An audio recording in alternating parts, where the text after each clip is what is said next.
ቲሊሊ የምትባል ትንሽዬ በጣም ትንሽዬ ጠባብ ክፍል ውስጥ ነበረች እና ያው ማህበረሰቡ ነው ያን የሚወስንልና ጥሩ ውጤት ካመጣ ሕክምና መማር እንደ ጥሩ ትሬንድ ይታይ ስለነበረ ከሞት ውጭ ሌላ ምንም የሚደረግ ነገር የለምና አሮጌ ቆርቆሮ የቤት ክዳን ቆርቆሮ ፈልግና እሱን እንደ ብላክ ቦርድ ተጠቀምና 2 ቀን ሙሉ ነው ሀዘን የተቀመጥኩት። የመኪና ሸራ አምጥተው አለበሱ።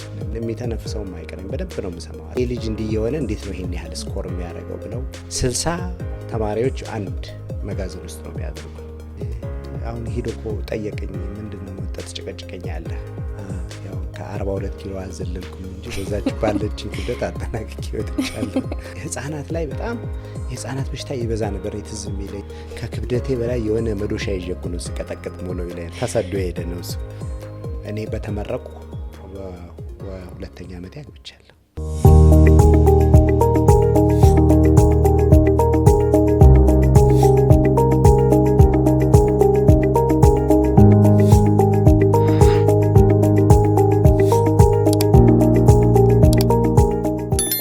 ሰላም ጤና ይስጥልኝ ውድ የላንሴት ፖድካስት ተከታታዮች፣ እንግዲህ ለእናንተ ውድ ተከታታዮቻችን በየሳምንቱ የተለያዩ አስገራሚና አስደናቂ ታሪክ ያላቸው እንግዶች ይዘን እንቀርባለን።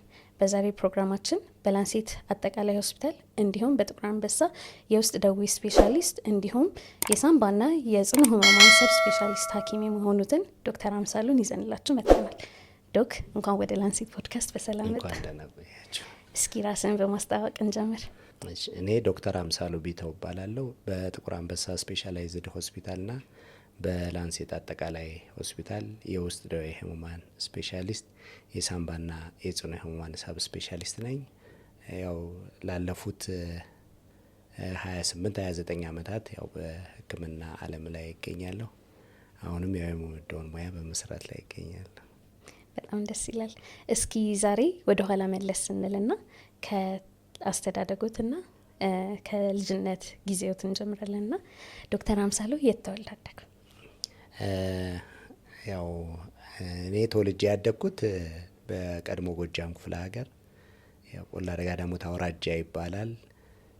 ለማያውቁትም እንዲያውቁት በዛው ቡሬ ሽኩዳዶ ወረዳ ነው የሚባለው። ቲሊሊ የምትባል ትንሽዬ የገጠር መንደር ያው ግን መኪና የሚያልፍበት መስመር ላይ ስለሆነ በጣም ትንሽዬ ከተማ ነው የምትባለው።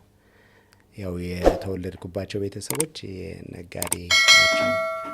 ነጋዴ ነው የሚባለው። ያው ሌላም የእርሻ ስራዎችም ይሰራሉ፣ ግን በአብዛኛው በንግድ የሚተዳደሩ ቤተሰቦች ናቸው።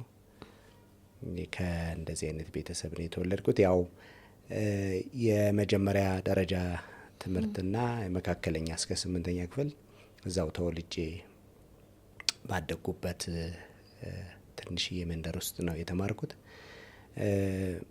ያው በብዙ ጊዜ በልጅነት ጊዜ ትምህርት በጣም እከታተላለሁ፣ ግን ያው አባቴም ነጋዴ ስለነበረ ወደ ተለያዩ ቦታዎች ጨው ይነግዳል፣ እህል ይነግዳል። እኔም ትንሽ በመጠኑም ቢሆን አብሬ አንዳንድ የንግድ ስራዎችንም እሰራ ነበረ እና ብዙውን ጊዜ ግን ትምህርት ጥሩ የሆነ ያው እግዚአብሔር የሰጠ የተሰጠው ነበር። በጣም ትምህርት ብዙ ሳላጠና ትንሽ በመከታተል ብቻ ጥሩ ውጤት ማስመዝገብ የሚችል አቅም ነበር። በጣም ጨዋታ ወዳለሁ፣ ከጓደኞቼ ጋር ጨዋታለሁ። አንዳንዴ ደግሞ በትርፍ ጊዜ የምሰራቸው የነበሩት በተለይ እስከ 6-8ኛ ክፍል እስክደርስ ድረስ በጎችም አረባ ነበር። እኔ አሁን አንዳንዴ በጣም የከሱ በጎች እንገዛና እዛው በአካባቢው በማገኘው እህልም አተላም ምንም ፈላልጌ እሱን እየቀለብኩኝ እንዲያውም አንዳንዴ ትምህርት ቤት ልክ እነሱም በጎችን መግቤ ሲሄድ እጄ ያው መኖ ይሸት ነበርና ሰልፍ ላይ ጓደኞቼ ሁሉ ይስቁብኝ ነበር። በተጨማሪ ደግሞ ያው ለምሳሌ የገበያ ቀን ሲሆን ደግሞ ትምህርት በሌለ ቀን አባቴ ከሚያመጣቸው አንድ ጨው አንዳንዴ ከሌላ ቦታ ያመጣል። ጆንያው ሲቀደድ ያ አይሸጥም፣ ሌላ ሰው ስለማይገዛው ለእኔ በረከሰ ዋጋ ገዛና ቁጭ ብዬም ገበያ ቸረቸር ነበርና እኔ ትዝ ይለኛል ትንሽዬ ልጅ እያለሁ እስከ 8ኛ ክፍል ድረስ በዘመኑ በነበረ እንግዲህ እኔ 8ኛ ክፍል የነበሩት በ1978 ዓመተ ምህረት ነው በኢትዮጵያ አቆጣጠር። እዛ እስክደርስ ድረስ 7000 ብር ካፒታል ነበረኝ። በኋላ ግን ያው ቴንደንሲን ሳየው እንደ አባቴ ነጋዴ ሆኖ መቀጠሉን አልፈለግኩትም እና የምወደው ትምህርት በጣም ደስ ሲለኝ ስለነበረ አይ ብማር ይሻላል ብዬ ወደ ትምህርቱ አዘነበልኩ። ምክንያቱም የትምህርት ተሰጥኦዬንም እንዲያው ከድሮም ሳየው አሮጌ ቆርቆሮ የቤት ክዳን ቆርቆሮ ፈልግና እሱን እንደ ብላክ ቦርድ ጠቀምና ክሰል ፈልግና እሱን ደግሞ እንደ ቾክ እየተጠቀሙ የሰፈር ልጆችን ሰብስቦ ማስተማር ደስ ይለኝ ነበር እና ያ በጣም በጣም ከሰዎችም ጋር ከልጆችም ጋር ስለመግባባ በጣም ደስ ይለኛል። እኔ ትዝ የሚለኝ ልጅ እያለሁ በጣም የእንስሳት ፍቅርም ነበረኝ። እኔ አንዴ ትዝ የሚለኝ እኛ ቤት የነበረ ከብት ጠባቂ ነበረን። ከብት ጠባቂው አንድ ውሻም ነበረችን እዚያው ግቢ ውስጥና ውሻዋ ያው ይሄ የውሻዎች እንትን የሚያደርጉበት ወቅት መስከረም ላይ ብዙ ውሻ ትሰበስብ ነበር፣ ሴት ውሻ ስለነበረች እና አንድ ቀን በጣም ጠዋት ተነስቶ በዱላ ደብድቦ ሲገላት እኔ እንዴት እንዳለቀስኩኝ በቃ 2 ቀን ሙሉ ነው ሀዘን የተቀመጥኩት። በጣም ከእንስሶቹም ጋር ግንኙነት ስላለኝ በጣም ሀዘኔታ ያድርብኝ ነበር። ከዛ በኋላ ያው ከ8ኛ ክፍል ከጨረስ በኋላ የኛ የገጠር ከተማ ገጠር ስለሆነ ያው የግድ ሌላ ቦታ ሄዶ መማር ያስፈልጋል። ፍኖተ ሰላም የሚባል ከተማ 45 ኪሎ ሜትር ይርቃል እኔ ከነበርኩበት። እዛ ነው ሄጄ የተማርኩት። ዳሞት አጠቃላይ 2ኛ ደረጃ ትምህርት ቤት ይባላል እና እዛም መማርበት ጊዜ ያው የግድ ዶርም ከራይ ነበር። እዛ ዶርም ተከራይተን እዛ ደግሞ ምግብ ቀላቢት የምትባላለች የሚቀልቡን እነሱ ጋር ያው የግድ ኮንትራት ምግብ ገብተን ነበር እና ያኔ በጣም ትዝ የሚለኝ ለመጀመሪያ ጊዜ 9ኛ ክፍል አልፌ ሴት ትንሽም ልጅ ስለነበርኩ ቤት ክራይ ጠፋና አንዴ የተከራየነው ጓደኛዬ ጋር ለጋራ እንከራይ ያለኝና የተከራየነው ቤት በጣም ቤት ከማጣት የተነሳ ብዙ ያኔ በዘመኑ እንደዚህ እንዳውም ብዙ ቤት ሰርቶ የሚያከራይም ሰው ስላልነበረ በጣም ትንሽዬ ጠባብ ክፍል ውስጥ ነበረች እና መስከረም ላይ ስለነበረ ዝናብም ይዘንባል እና ዝናብ ሲዘንብ ከጣሪያው ያፈስ ነበር። ሰዎቹ ያከራዩ ሰዎች የመኪና ሸራ አምጥተው አለበሱንና እኔ ጠዋት በተነስቼ በጣም ከፋኝ፣ አለቀስኩኝ። ሌላ ቦታ መፈለግ ነበረብኝ። ያው በዚህ ሁሉ ውጣ ውረድ ነበረ እንግዲህ ወደ ሃይ ስኩል ትምህርት የገባሁት። የሃይ ስኩል ትምህርት ጥሩ ነበር። የሃይ ስኩል ትምህርትም እኔ ብዙ የሚጨናነቅ ሰው አይደለሁም። በጣም አንደኛ ክላስ ውስጥ አስተማሪውን ያለማጋነን የሚተነፍሰውም አይቀረኝ በደንብ ነው የምሰማው፣ አቴንቲቭ ነኝ። ግን ውጭ ስወጣ አንዳንዴ በጣም ሶሻላይዝ አደርጋለሁ። ሶሻል ላይፍ በጣም እወዳለሁ። ጓደኞች ነበሩኝ። ጠላ ቤትም ሲወስዱ ጠላ ቤት ሄዳለሁ።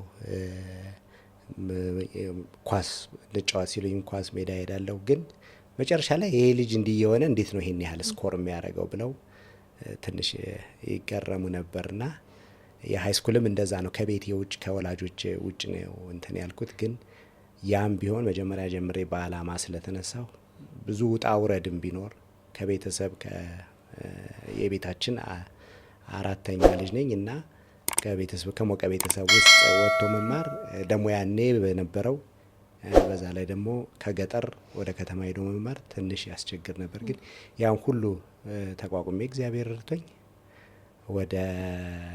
ወደ ያኔ በነበረው ኢሴሊሲ ውጤት ያው በዩኒት ደረጃ 3ኛ ነበር የሚወጣው። 1ኛና 2ኛ የሚወጡት ሌሎች ነበሩ።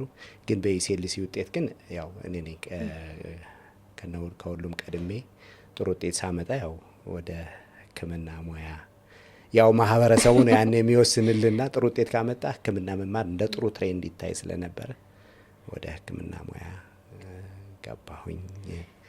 በጣም የሚገርም ታሪክ ነው የነገርከን። በጣም ደስ ይላል። ግን እኔ አሁን ጥያቄ የሆነብኝ በልጅነት እድሜ ነግደህ እቃዎች ሸጠህ ከዛ ደግሞ ለእንስሳቶች ፍቅር ኖሮ ያደግከውና ሕክምና መግባት የሚለው በጣም የተለየ ዓለም ነው። እንዴት? እውነት ነው። አሁን እኔ ያው እንዳልኩት በከተማርንበት ማህበረሰብ ያለሁበት አስተማሪዎችን ይህንን ሁሉ ውጤት አስመዝግበህማ ሕክምና ነው መማር ያለብህ ሲሉኝ ያው ብዙም ያኔ ብዙ ፕሮፌሽኖችን የመምረጥም አማራጮችም የማየት እድልም ስለሌለና የተሻለ መስሎ ስለተሰማኝ ያው ወደ ሕክምናው ሙያ ገባሁ። በእርግጥ ከገባሁ በኋላ መጀመሪያ ጅማ ዩኒቨርሲቲ ያኔ ጅማ ጤና ሳይንስ ኮሌጅ ነበር የሚባለው በ1983 ዓመተ ምህረት የደርግ መንግስት በሚወድቅበት አካባቢ ነው እኔ የገባሁት ዩኒቨርሲቲ የገባሁት እና ያኔ በገባሁበት ጊዜ 1 አመት ከተማሩ በኋላ እዛም ደግሞ በጣም ቻሌንጁ ቀላል አይደለም የነበረው። ውጣ ውረድ ምንድን ነው? አንደኛ መጀመሪያ ዓመት ተማሪ ሆነን የምንኖርበት ክፍል በልክ ስቶር የእቃ ማጠራቀቢያ መጋዘን ውስጥ ነው ያስገቡን። ዩኒቨርሲቲው በደንብ ስላልተሰራና 60 ተማሪዎች አንድ መጋዘን ውስጥ ነው የሚያደርጉን እና ተደራራቢ አልጋ ይዞ እዛ ነበረ የገባ ነው መጀመሪያ። ና ዲታ ለእኔ ከገጠር ለመጣ ለአንድ ለባለ ሀገር ልጅ እስከ 8ኛ ክፍል በባዶ እግሬ ለተማርኩ ልጅ ብዙም ሰርፕራይዝ አላረገኝ። ምናልባት ለከተሜ ልጆች ከአዲስ አበባ ለመጡት ልጆች እንግዳ ነገር ሆኖባቸው ነበር። ግን ቢሆንም ያም ቢሆን ገጠርም አደግ ከተማ እንደዚህ አይነት መጨናነቅ ደግሞ ዩኒቨርሲቲ ውስጥ የምንጠብቀው አልነበረ።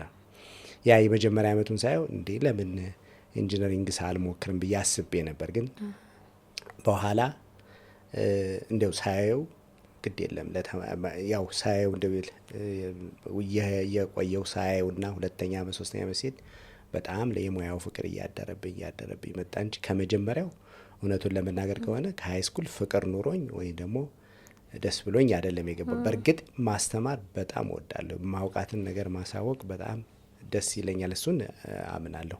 መነገድም እንደዛው። አሁን በታሪክ አሁን ስማቸውን መጥራት ላይ ያስፈልግ ይችላል እንጂ አሉ የሚባሉ ባለ ሀብቶች አሁን ቢያዩኝ ያውቁኛል። አብረን ተምረናል። ሁሉም እንደ ትሬንድ ሆኖ ጎጃም አካባቢ ብዙ ጊዜ ንግድ በጣም ሰው የነጋዴነት ባህሪ ያለው በተለይ እኔ በነበርኩበት ጊዜና ሁሉም ኦልሞስት ማለት ይቻላል 2 ነው እንጂ እንደዚህ በአካዳሚክስ እና በዚህ በፕሮፌሽን የተቀጠር ነው ወደ ከፍተኛ ንግድና አሁን ትልቅ ኢንቨስትመንት ውስጥ ያሉ ሰዎች ናቸው። እና እነሱም እንደዛ ነበር የሚያስቡኝ። ግን ያው እግዚአብሔር አይደል አንዳንዴ ሩትን የሚያበጀው። እኔ ግን እንደዚህ በመሆን አሁን በጣም ነው ደስ የሚለኝ። እንኳን ሞኝ አልሆንኩኝ ያኔ እላለሁ። ደስ ይላል። እስኪ ወደ ኋላ ትንሽ ልመልስና ወደ ሀይ ስኩል ሳትገባ በፊት በነበርክበት ቦታ የማይረሳ ታሪክ ምን አለ?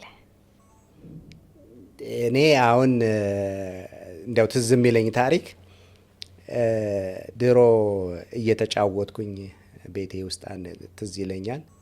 እንደዚህ ውሾች ተሰብስበው ይመጡና ይነክሱኛል አጋጣሚ እና የብድ ውሻ በሽታ ይዞታል ተብዬ ባህር ዳር ነው አንጠልጥሎ የወሰዱኝ ቤተሰቦች። ያኔ ያሳለፍኩትን ስቃይ አረሳውም። ምንድነው እኔ ትዝ የሚለኝ ነገር እኔ የብድ ውሻ በሽታ እንደዚህ እንደሚመረመርም አላውቅም ነበር። ሰውየው የሆነች መስታወት ነገር አለች፣ እሷን ያደርግና እዚች ጋ ይላል። አይ የብድ ውሻ በሽታ አለበት እና መጠጣት አለበት ተባልኩና 7 ቀን የጠጣሁት መድኃኒት አንዳንዴ ራሴን ሁሉ ስታለሁ። አስታውቆኝ ከዛ ደግሞ ቤተሰቦችም ያ የባህል ሐኪሙም አሁን እየወጣለት ነው እየተሻለው ነው ብለው ያን ያሰቃዩኝን ስቃይ በህይወቴ ውስጥ አረሳውም። እና አንድ እሱን ነው እኔ በልጅነቴ ማስታውሰው። ሌላ ደግሞ አንዳንዴ እኛ ልጁነን ስንጫወት አሁን እናንተ ከተማ እንዳደጋችሁት አይደለም። እኛ ወንዝ ዳር እንሄድና መሬቱን እናለሰልስና ይሄ መንሸራተት ሸርጥጤ የምንለው ጨዋታ አለ እና አንዳንዴ በጣም ሰው ከመተናኮላችን የተነሳ ምላጭ ይደረጋል እዛ የምንሸራተትበት ቦታ እና አንዴ እግሬ ተቆርጦ ያሳለፍኩትን አረሳውም።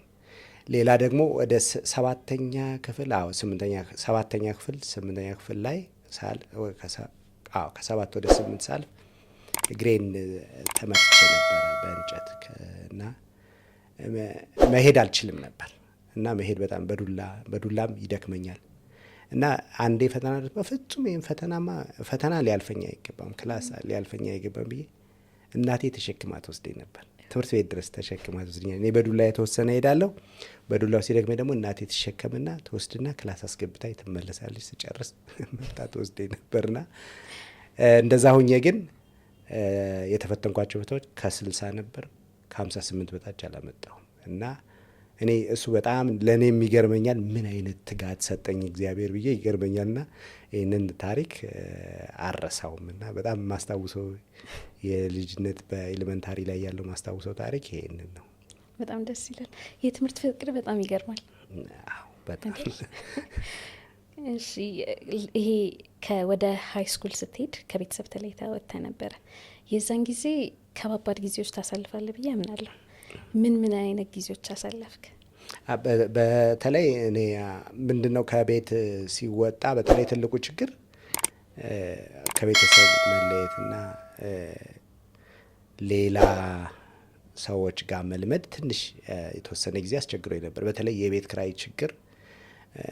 እኔ ያኔ ቤት የምንከራየው 15 ብር ነበር። 15 ብር 10 ብር ነው፣ ግን ቤቱ አይገኝም ነበር እና ቤት ለማግኘት እና ቤት በመቀያየር በጣም ብዙ ችግር አሳልፍ ያለው። በቃ ቤት በጣም ለማግኘት በጣም ነበር የምትቸገረው። ያው እንዳልኩሽ መጀመሪያ ራሱ እንደዛ የመኪና ሸራ ለብሰን የሚተኛ ቤት፣ ጣሪያው የሚያፈስ ቤት ሁሉ ኖረን እናውቃለን።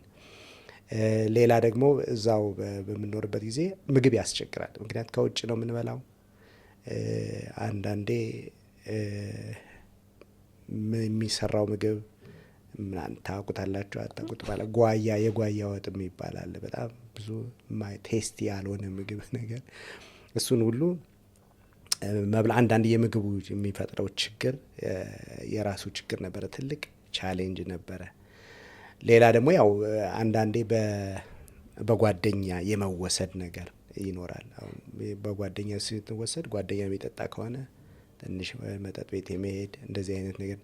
በእርግጥ እኔ ብዙ ነገር ለእንደዚህ አይነት ነገሮች የምገዛ ሰው አይደለሁም፣ ብዙም እንትን አይለኝም። ግን ቢያንስ ጊዜን ትንሽ የተወሰነ ጊዜን ባልባሌ ቦታ እንድታጠፋ ያደርግሃል።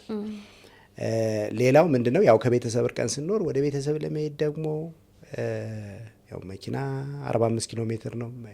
ያኔ የነበረው መንገድ አሁን እንደምናየው አስፓልት መንገድ አይደለም፣ በጣም ኮረኮንች ነው። 45 ኪሎ ሜትሩን ለመሄድ 2 ሰዓት 3 ሰዓት ሊወስድ ይችላል።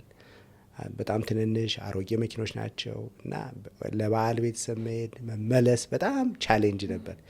ቤተሰብን መናፈቅ፣ እነዚህ ነገሮች በጣም ያስቸግሩኝ ነበርና ግን በዚህ ሁሉ ያው አንዴ ወጥቻለሁ፣ መመለስ የሚባል ነገር የለም። ያሰብኩትን ሳላሳካ ወደ ኋላ ልመለስም በሚል በልህ ነው እንጂ በተለይ የመጀመሪያው 2 ዓመት ቀላል አልነበረም ያሳለፍኩት ጊዜ። የማይረሳ ታሪክ ይኖራል የምታስተምር? በዛ ጊዜ አንዳንዴ ምንድነው እኔ ብዙ የተለየ ነገር እንዲያው ሀይ ስኩል ውስጥ አጋጠመኝ የምለው ነገር ባይኖረኝም እንዲያው ከአስተማሪዎች ጋር የነበረኝ ነገር እኔ በጣም ትዝ ይለኛልና አስተማሪዎቹ አንዳንዴ ሲያዩኝ ውጭ ሲያዩኝ ስጫወት ምን ስል ነው የሚያዩኝና ወይ ደግሞ ዝም ብሎ መንገድ ላይ ነው የሚያገኙ። ክላስ ውስጥ በምገባበት ጊዜ ጥያቄ ሲጠይቁኝ በጣም ነበር የሚገረሙት። መቼ ነው የምታነበው? የት ነው ያነበብከው? እኛ የምናይ እንደዚህ ቦታ ነው እያሉ እንትን የሚሉት ነገር በጣም ትዝ ይለኛል። አንድ ማረሳው ሀይ ስኩል ውስጥ እኔ ብዙም የፍቅር ታሪክ የለኝም፣ ቴንደንሲውም የለኝም እና አንዲት ልጅ ጠይቃት ይሉኛል። አስተማሪ ነው አባቷ።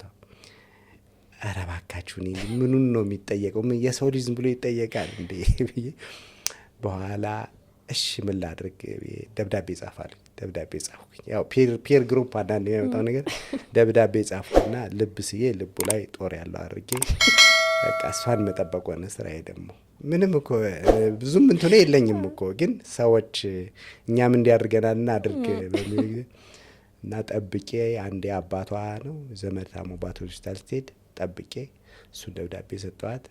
ከአፍሬ ግን አላየዋት። ከዛ በኋላ መልሱንም አልጠየቅኩም። ይሄ ሃይስኩል የማስታውሰው ነገር ይሄን። በጣም ደስ ይላል። ከዛም ወደ ግቢ ገባ ጅማ ዩኒቨርሲቲ። ጅማ ዩኒቨርሲቲ ነበረ ቆይታ እንዴት ነበረ?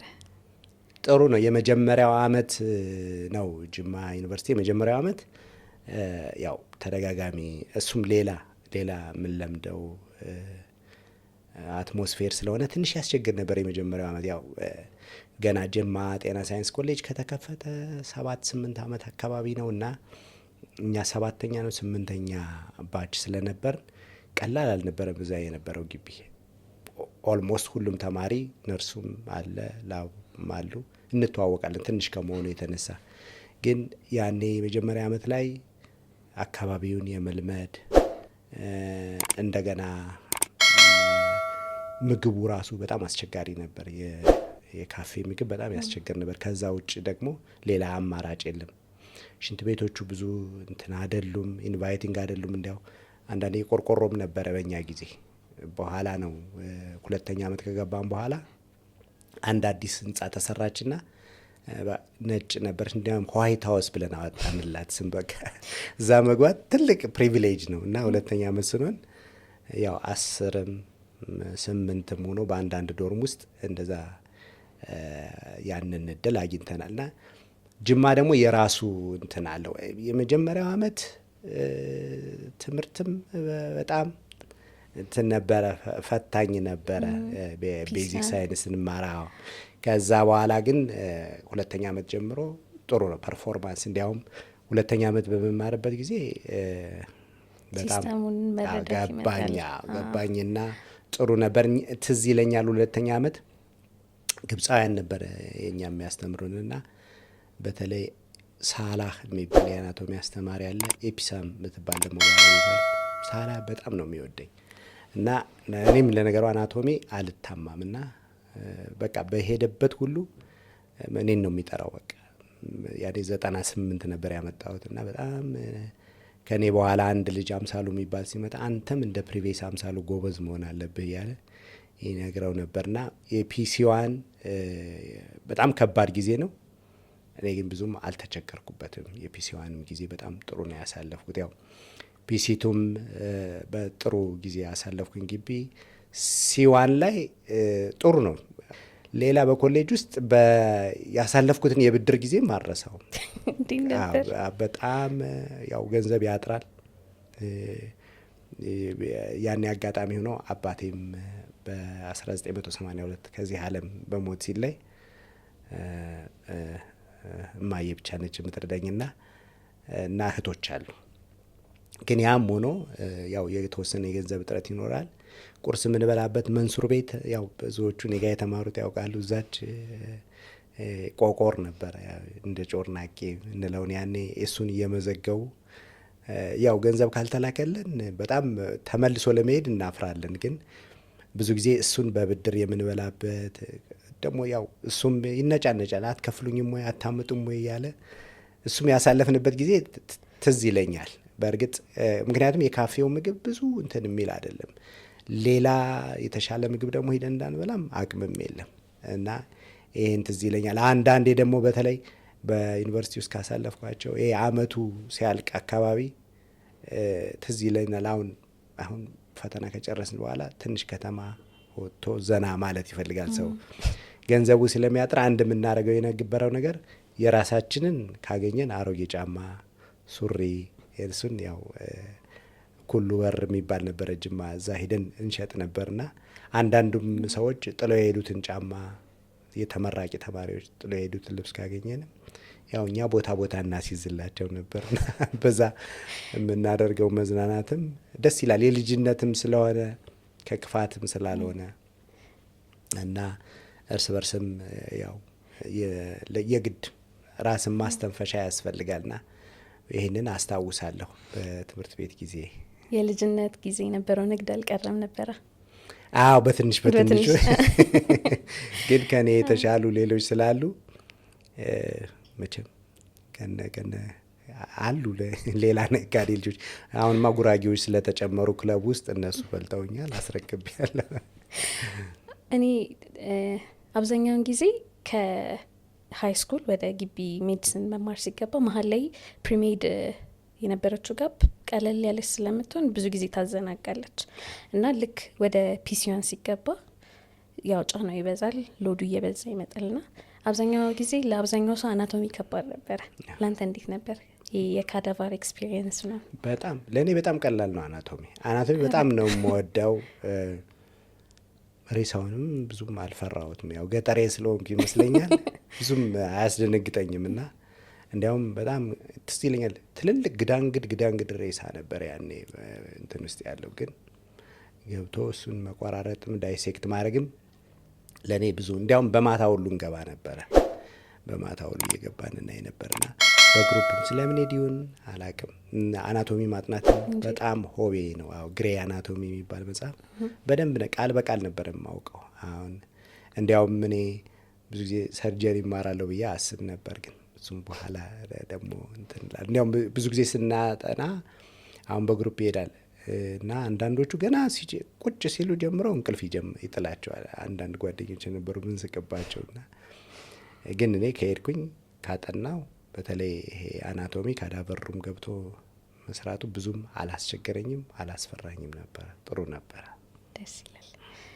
ከዛም ከፒሲቱ ወደ ክሊኒካል ሲቀየር ትምህርቱ ሲስተሙ ትንሽ ይቀየራል። ከፔሸንት ጋር ኢንተራክሽን ይጀመራልና አብዛኛው ሐኪም ጋር የማይረሳ የታካሚ ጋር ግንኙነት ይኖራልና እንደዚህ አይነት ታሪኮች ይኖራል? አዎ አሉኝ። ግን ብዙ ጊዜ ያው ወደ በጣም መጠየቁ ነበር የሚከብደውና በአጋጣሚ ሆኖ ገናኛ 7ኛ ባች ስለሆንና ሆስፒታሉ ጠባብ ስለነበረ ብዙ ጊዜ ኢንተርቪው የተደረገ በሽተኛ መጠየቅ በጣም ያስቸግር ነበር ያኔ። በእርግጥ የቋንቋ ችግርም አለ፣ ግን በአስተርጓሚም ቢሆን መጠየቅ ነበረ እና እኔ ከማስታውሳቸው ብዙዎቹ እንዲያው አጋጠመኝ የምለው ነገር አንዳንዶቹ ፈቃደኛ አይሆኑም ነበር። ካለማወቅም ሊሆን ይችላል። አሁን ሄዶ እኮ ጠየቀኝ፣ ምንድን ነው መጣ ትጨቀጭቀኛለህ ይላል ሰው። ያው የግንዛቤ ማጣትም የተነሳ ይሆናል እንጂ በፐርሰናሊ መቼም ያኔ ሳይሆን እንዲያው አንዳንዴ ምንድን ነው ለራስ አለመጠንቀቅ ነገር ነበረ። እኔ ማስታውሰው ነገር አሁን በዚህ ጊዜ ያኔ ለምሳሌ ያክል አንድ አጋሮ ከሚባል ቦታ የብዱሻ በሽታ የያዘው በደንብ በሽታው የተገለጠ ሰው የብዱሻ በሽታ የያዘው ሰው በሽታው መገለጥ ከጀመረ በኋላ ከሞት ውጭ ሌላ ምንም የሚደረግ ነገር የለምና እሱን ሰውዬ ከእውቀት ማነስ የተነሳ ያው ስለማናቅ እኛ ነገ አስተማሪው ምን ይለኛል፣ ምን ያላደረግኩት ነገር አለ በኋላ ክትባት መውሰድ አለብኝ የለብኝ የሚለው ነገር በጣም ያወዛግበኝ ነበርና እሱን ያሳለፍኩት ጭንቀት ማረሳው ነገር እሱ ነውና እሱ ላይ በተለይ አስተማሪያችን የነበሩትን አንድ የውስጥ ስፔሻሊስት ነበሩ፣ ዶክተር አልታየ የሚባሉ አማከርኳቸው። ውሰድም አትውሰድም ለማለት ተጨነቁ። ሰውየው ተፍቶብኛል፣ አይኔ ውስጥ ምራቅ ገብቷል። ከዛ በኋላ በቃ እንግዲህ ያው እግዚአብሔር ለእኔ ካለው እኖራለሁ ካላለው እንግዲህ ምን አረጋለሁ ብዬ ያው በገጠርኛ አስቤ ዝም ብዬ ተውኩት። የበፊቷ ሕክምና ትዘላለች ያ እነሷን ደግሞ አልፈለግኳት እና እሱ ነው ትዝ ያለኝ። እንዲያውም ያኔ ተመልሶ ያ ገጠር የወሰድኩት የአበሻ መድኃኒት ነው ትዝ ያለኝና ምናልባትም ቫክሲኑም እንደዛ መስሎ ታይቶኝ ይሆን እንደፈራ በቃ ይቅር አልኩኝ። እሱን አረሳም። ሌላ የኛ ጊዜ ማሪ ኤችአይቪም የጀመረበት ወቅት ነበረና እኔ ትዝ ይለኛል አንድ የኤችአይቪ ታማሚ ሰውዬ መርፌውን ከወጋሁት በኋላ ማደንዘዣ የሆነ መግል የያዘ እንትን ንብጠት ነበረው መልሼ እጅ ላይ ወጋሁት፣ የራሴ እጅ ላይ። ያኔም የነበረው ያኔ ደግሞ መድኃኒትም የለም መከላከያም የለም፣ ምን እንደማድረግም አላቅም። እዛ በኋላ ትዝ ይለኛል አፌ ውስጥ ነጭ ነገር ባየው ቁጥር በቃ ኤችአይቪ የያዘኝ እየመሰለኝ 1 አመት በላይ ነው እየደነገጥኩ ያሳለፍኩት እስክመረመር ድረስ ደብሬ። እነዚህን አረሳቸውም እና ትልቁ እኛ ያኔ ጉጉትም ስለነበረ ለራሳችን የምንወስደው ጥንቃቄ ጥሩ አልነበረም። ታማሚዎቻችን ደግሞ ከግንዛቤ ማነስ የተነሳ ደግሞ ያው ልጆችም ስለሆን በጣም ልጆች ከልጅነትም በታች ደግሞ በጣም ቀጫጫዎች ነበር። እኔ 42 ኪሎ ነበርኩ በዚህ ቁመቴ። እንግዲህ 42 ኪሎ እንግዲህ ኤሊፖፕ ነበር መስለው ጭንቅላቴ ብቻ ከትልቅ እንትን ሆኖ ያንን እኔ አረሳውም እና ባያምኑንም እኔ ምንም አይገርመኝም ነበረ። እነዚህን ጊዜዎች አስታውሳለሁ በክሊኒካል ይር። በእናንተ ጊዜ ይሄ ኮሚኒቲ ሰርቪስ የሚባለው ነበር? አዎ አዎ። የት ሄዳችሁ? እኔ የሄድኩት አጋሮ ነው። አጋሮ ከዛ የተወሰነ ሸቤ የሚባል ቦታም ሄደን ነበር እና የአጋሮ ኤክስፔሪንስ በጣም ጥሩ ነበር። በግሩፕ ነው የምንወጣው። ነርሶች አሉ፣ የአካባቢ ጤና ባለሙያዎች፣ ሳኒቴሪያን አሉ፣ እኛ ሐኪሞች አለን እና ያው በጣም ጥሩ ጊዜ ነበር። ያው እናክማለን። በእውነቱ ከሆነ ለዛ እንደዛ አይነት ጤና ጣቢያዎች ያን የኮሚኒቲ ቤዝድ ሰርቪስ ላይ መሄዳችን ለጤና ጣቢያው ትልቅ ነገር አስተዋጽኦ እናደርጋለን። እኛም ግን ደግሞ በወቅቱ የአካባቢ ደግሞ ያው እንደምታውቂው የቡና አካባቢ ነው። በተለይ ቡና ገበሬው ሸጦ በሚወጣበት ጊዜ ሞቅ ይላል፣ ጋባዥም አይጠፋም። ያው እንዲያው ራሳችንም ደግሞ ዘና የምናደርግበት ጊዜ ነበር። የተሻለ ምግብም ያገኘንበት ጊዜ ነው ብዬ ማሰብ እችላለሁ በዩኒቨርሲቲ ታሪካችን ውስጥ። ምክንያቱም በጀት ይበጀታል፣ እኛም የተወሰነ የኪስ ገንዘብ አለን እና በዛ ያኔ የነበረው አጋሮ የነበረው እና ሸቤ የነበረው በጣም ትዝ ይለኛል። በጣም ጥሩ ጊዜ ነበረ እና አንዳንዴ ደግሞ እዛ አንዳንዴ ስናክም በተለይ ይሄ የማህፀን ሕክምና ስናል እኔ ትዝ ይለኛል አንድ ጓደኛዬ እዛ ከወሎ አካባቢ ምን የሄዱ ሰዎችም አሉ እና እነሱን አሁን ጓደኛዬ አስገባና አንድ ሴትዮ ናቸው ሊመረምር የማህፀን ምርመራ ሊያደርግላቸው ሲል ተኙ አልጋ ላይ እንደዚህ ሁሉ ሲላቸው ሴትዮዋ ፈንጥረው ወጡና ከቤት ምንድነው ሲሆን ሊሰልለኝ አሉ እና ይህንን ታሪክ አረሳውም እና በጣም በዚህ የነበረን ፕራክቲስን በጣም አስታውሰዋለሁ። ደስ ይላል። እሺ ኳሊፊኬሽን ጋር መጣን። ኳሊፊኬሽን ኤግዛም እንዴት ነበረ? በጣም ጥሩ ነበረ። ያው ኳሊ ኤግዛም ከአዲስ አበባ ነበረ እኛን ሊፈትኑ የሚመጡ ሰዎች። በነገራችን ላይ ያይን ለኛ እያለን የሲቱም ኳሊፋይንግ ኤግዛም እንፈተን ነበር ሲዋን ሲቱ ላይ ማለት ፒሲዋን ፒሲቱ ላይ። ከዛ የመጨረሻው አመት ደግሞ አለና በጣም አስጨናቂ ነው በመሰረቱና የማናውቀው አስተማሪ ነው መጥቶ የሚፈትነን። ወይ እንቅልፍ አይባል ወይ ቅጀት አይባል። መቼም ያንን ጊዜ ያሳለፍ ነው። እኔ አንድ በሜዲካል ስኩል ውስጥ አንድ የተጨነቁበት ጊዜ ያኔ ነው። ምክንያቱም ያው መበላለጥ ይኖራል። ዲሌ 3 ወር መቆየቱን በጣም ያንን ኢንቫይሮንመንት ቶሎ በጥሩ ውጤት አጠናቆ ለመውጣት ነው የምንፈልገውና ምንም አይነት ነገር ዝግጅት እንኳን ቢኖር ፍርሃት አይቀርም ነበርና የነበሩት ፈታኞች በጣም ያስጨንቅ ነበር። ግን ደግሞ አጋጣሚ ሆኖ ያው ብዙ ጊዜ ማቹር ያደረጉ ብዙ ጊዜ የሰሩ አስተማሪዎች ሲሆኑ አረጋግተው ስለሚፈትኑ ያው እንደምንም ያው ከ42 ኪሎ አዘለልኩም እንጂ በዛች ባለችን ክብደት አጠናቅቄ ወጥቻለሁ።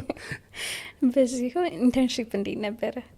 ኢንተርንሺፕ በጣም ጥሩ ነበር። ኢንተርንሺፕም ያው ኢንተርንሺፕ በጣም ፕራክቲሱ ጥሩ ነው፣ ደሞዝ አለ፣ ደስ ይላል። ግን ኢንተርንሺፕ ላይ አንድ የሰራዋትን ፋውል አልረሳም። አሁን ምንድነው አንድ ኢንተርንሺፕ ላይ ገንዘብ ያዥ አድርገውኝ ነበር። አዋጠን ነው እንግዲህ እንትን የምንለው እና ያችን ገንዘብ ያዥ ሲያደርጉን በየጊዜው አስቤዛ እየሄድኩ እገዛለሁ፣ የሚያስፈልገውን ነገር አቀርባለሁ። ከግቢታችሁ ነው?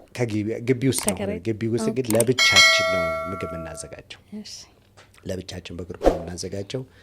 ያንን በምናዘጋጅበት ጊዜ ያው ከጓደኞቼ ጋር ትንሽ አንዳንዴ ለመዝናኛ እናተራርፍ ነበር ገንዘብ። እንዲያውም ትዝ የሚለኝ አንዴ አተራርፌ ያው ሱሪ ገዝቻለሁ። ያው ሱሪው አልበረከተም እንጂ የጽድቅ ስላልሆነ ከዛ በኋላ 6 ወር ከሰራ በኋላ በቃ ያችን ስልጣኔን የምግብ ቤት ኃላፊ ስልጣኔን ያው ተሻርኩኝ። እንግዲህ እንደ ሰው እንኳን ጠንከር አድርጌ በውስጥ ጥሩ ነበር። ይችን ታሪክ አረሳትም እና ትንሽ ዘና ማለት አለ። ግን በጣም ጥሩ ጊዜ ነበር። ያው ኢንተርንሽፕንም በጥሩ ሁኔታ ነው ያጠናቀቅኩት። በደንብ ሰርታችሁ አክማችሁ።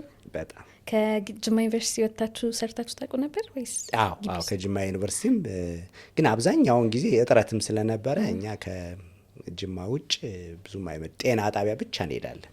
ጅማ ጤና ጣቢያ እንጂ ከከተማ ውጭ አንሄድም። ለእንትን ከባድ ጊዜ ነበረ ኦር ከባድ የሆነ ታካሚ ያጋጥሞ ያውቃል ኢንተርንሽፕ ላይ? ምንድነው እኛ የተማርንበት ጊዜ ላይ ወይ የበሽታውን ባህሪ ሊሆን ይችላል ወይም ደግሞ የምንመረምርበትም የመሳሪያ እጥረትም ሊሆን ይችላል። አላቅም። ፈታኝ የሚባሉ በሽታዎች አጋጥመውኝ አያውቁም። ለእኔም አጠቃላይ እንደ ግሩፕ በብዛት ወባና ከወባ ጋር ተያያዥነት ያላቸው ከሆድ ዕቃ ህመሞች ጋር እንደዚህ ሺስቶዞሚያሲስ የሚባል የጉበት በሽታዎች፣ ቲቢ፣ ኒሞኒያ እነዚህ በሽታዎች በብዛት ህጻናት ላይ በጣም የህጻናት በሽታ ይበዛ ነበር። ትዝ የሚለኝ ጅማ ያለ ህጻናት ላይ በጣም የሚተኙበት ክፍልም በጣም የተጨናነቀ ነው። እንደ ሆስፒታል ነው ለማለትም ይከብዳል። መሬት ላይ ሁሉ ታካሚዎች የተኙ ነበርና ህጻናት ሕክምና ላይ በጣም ቢዚ ያረጋል።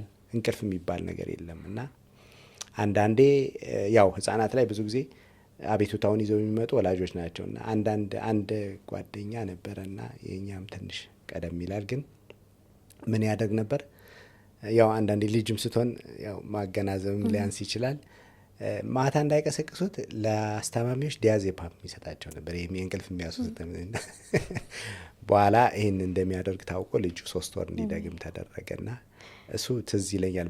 ቢዚ ከመሆኑ ከመብዛቱ ውጭ በጣም ጥሩም የስፔሻሊስት ሐኪሞች ስለነበሩ በጣምም ከስራ ሰዓት ውጭም ፎሎ ስለሚያደርጉን አያስጨንቀንም ነበር። የማህፀንና ጥንስ ክፍል ትንሽ አንዳንዴ ያስቸግር ነበር። በቃ አሁን በተለይ ጅማና አካባቢ ውስጥ ይሄ ለመውለድ የተቸገሩ ሴቶች ይመጣሉ። ኦብስትራክትድ ሌበር የሚለው እና ማህፀናቸው ተተርትሮ የሚመጡ አሉ። ብዙ ደም ፈሷቸው የሚመጡ አሉ። እነሱን ለኦፕሬሽን ማዘጋጀት፣ ሰዎችን ማሳመን፣ ደም ማዘጋጀት፣ አልፎም ተርፎም ደግሞ ሐኪሞችን ደግሞ ጠርቶ ቶሎ እንዲመጡ ለማድረግ በጣም ቻሌንጂንግ ነበር እና አንዳንዴ አለቆቻችንም አስተማሪዎቻችን ከመሰልቸትም ከስራ ብዛትም የተነሳ ትክክል አይተሃታል ወይ እንትን አይተሃታል ወይ ብለው ሊከራከሩ ይችላል። ያው መምጣቱም ትንሽ እንትን ስለ በየሰዓቱ ልንጠራቸው እንችላለን። ያፈታኝ ጊዜ ነበረ። አሁን እኔ ተሻሽሏል ብዬ አስባለሁ ካለው ከጤና ፖሊሲው አንጻር እንጂ ያኔ በጣም እናቶች በጣም ይሰቃዩ ነበር። ለአንተ እኛም ልባችንም አይችልልንም። ግን በተመሳሳይ ሁኔታ ደግሞ ቆሞ ማደር ነው። የውርጃ በጣም ይበዛ ነበር። ያው ጅማ አካባቢው በጣም ውርጃ ደግሞ የተወሳሰበ ውርጃ ምንድነው? አንዳንዶቹ ወጣቶቹ ካለማወቅ የተነሳ በራሳቸው ሞክረው ይመጣሉ። የተለያየ ነገር አስገብተውላቸው የአይቪ ፍሉድ እንትና በጣም ያሳዝኗል።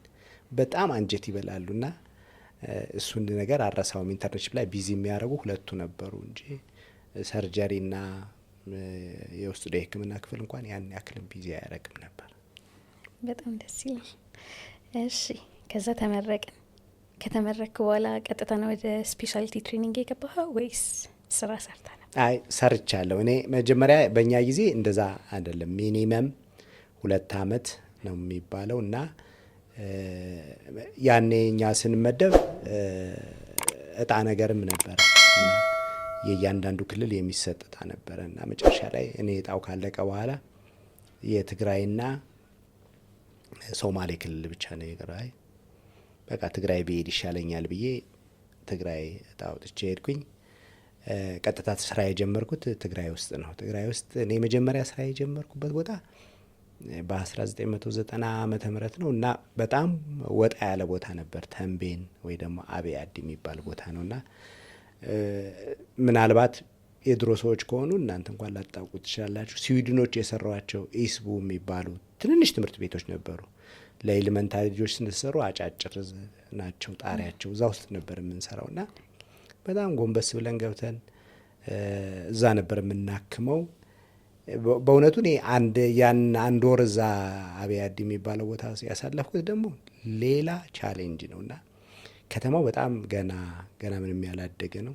ከመቀሌ 90 ኪሎ ሜትር ነው የሚርቀው እና ኮረኮንች ነበር ያኔ። ያን 90 ኪሎ ሜትር ራሱ ከ4 ሰዓት በላይ ነው። በጣም ጠመዝማዛ ነው የትግራይ መሬት በባህሪው። አንድ ወር እዛ የነበርኩት ከመብራት ኃይል ከአዲስ አበባ ሄዱ እነሱን ጓደኛ ያደረግን ምንም ብንሄድበት ስለሌለን ትንሽ ጠጅንም እየቀማመስን ግን በደንብ ስራዬን ሲሪየስሊ ይሰራ ነበር። እንዲያው አንዳንዴ እዛ ያየሁት ልምድ የተከራየንበት ቤት ሽንት ቤትም ሻዋርም የለውም እና አብዛኛው እንደዛ ነው እና ጠዋት ታካሚም አስተማሚም ሳይነሳ ወጠን እኛ ወደ ፊልድ መሄድ አለብን እና እሱ እኔ በጣም የሚገርመኝ ነበር።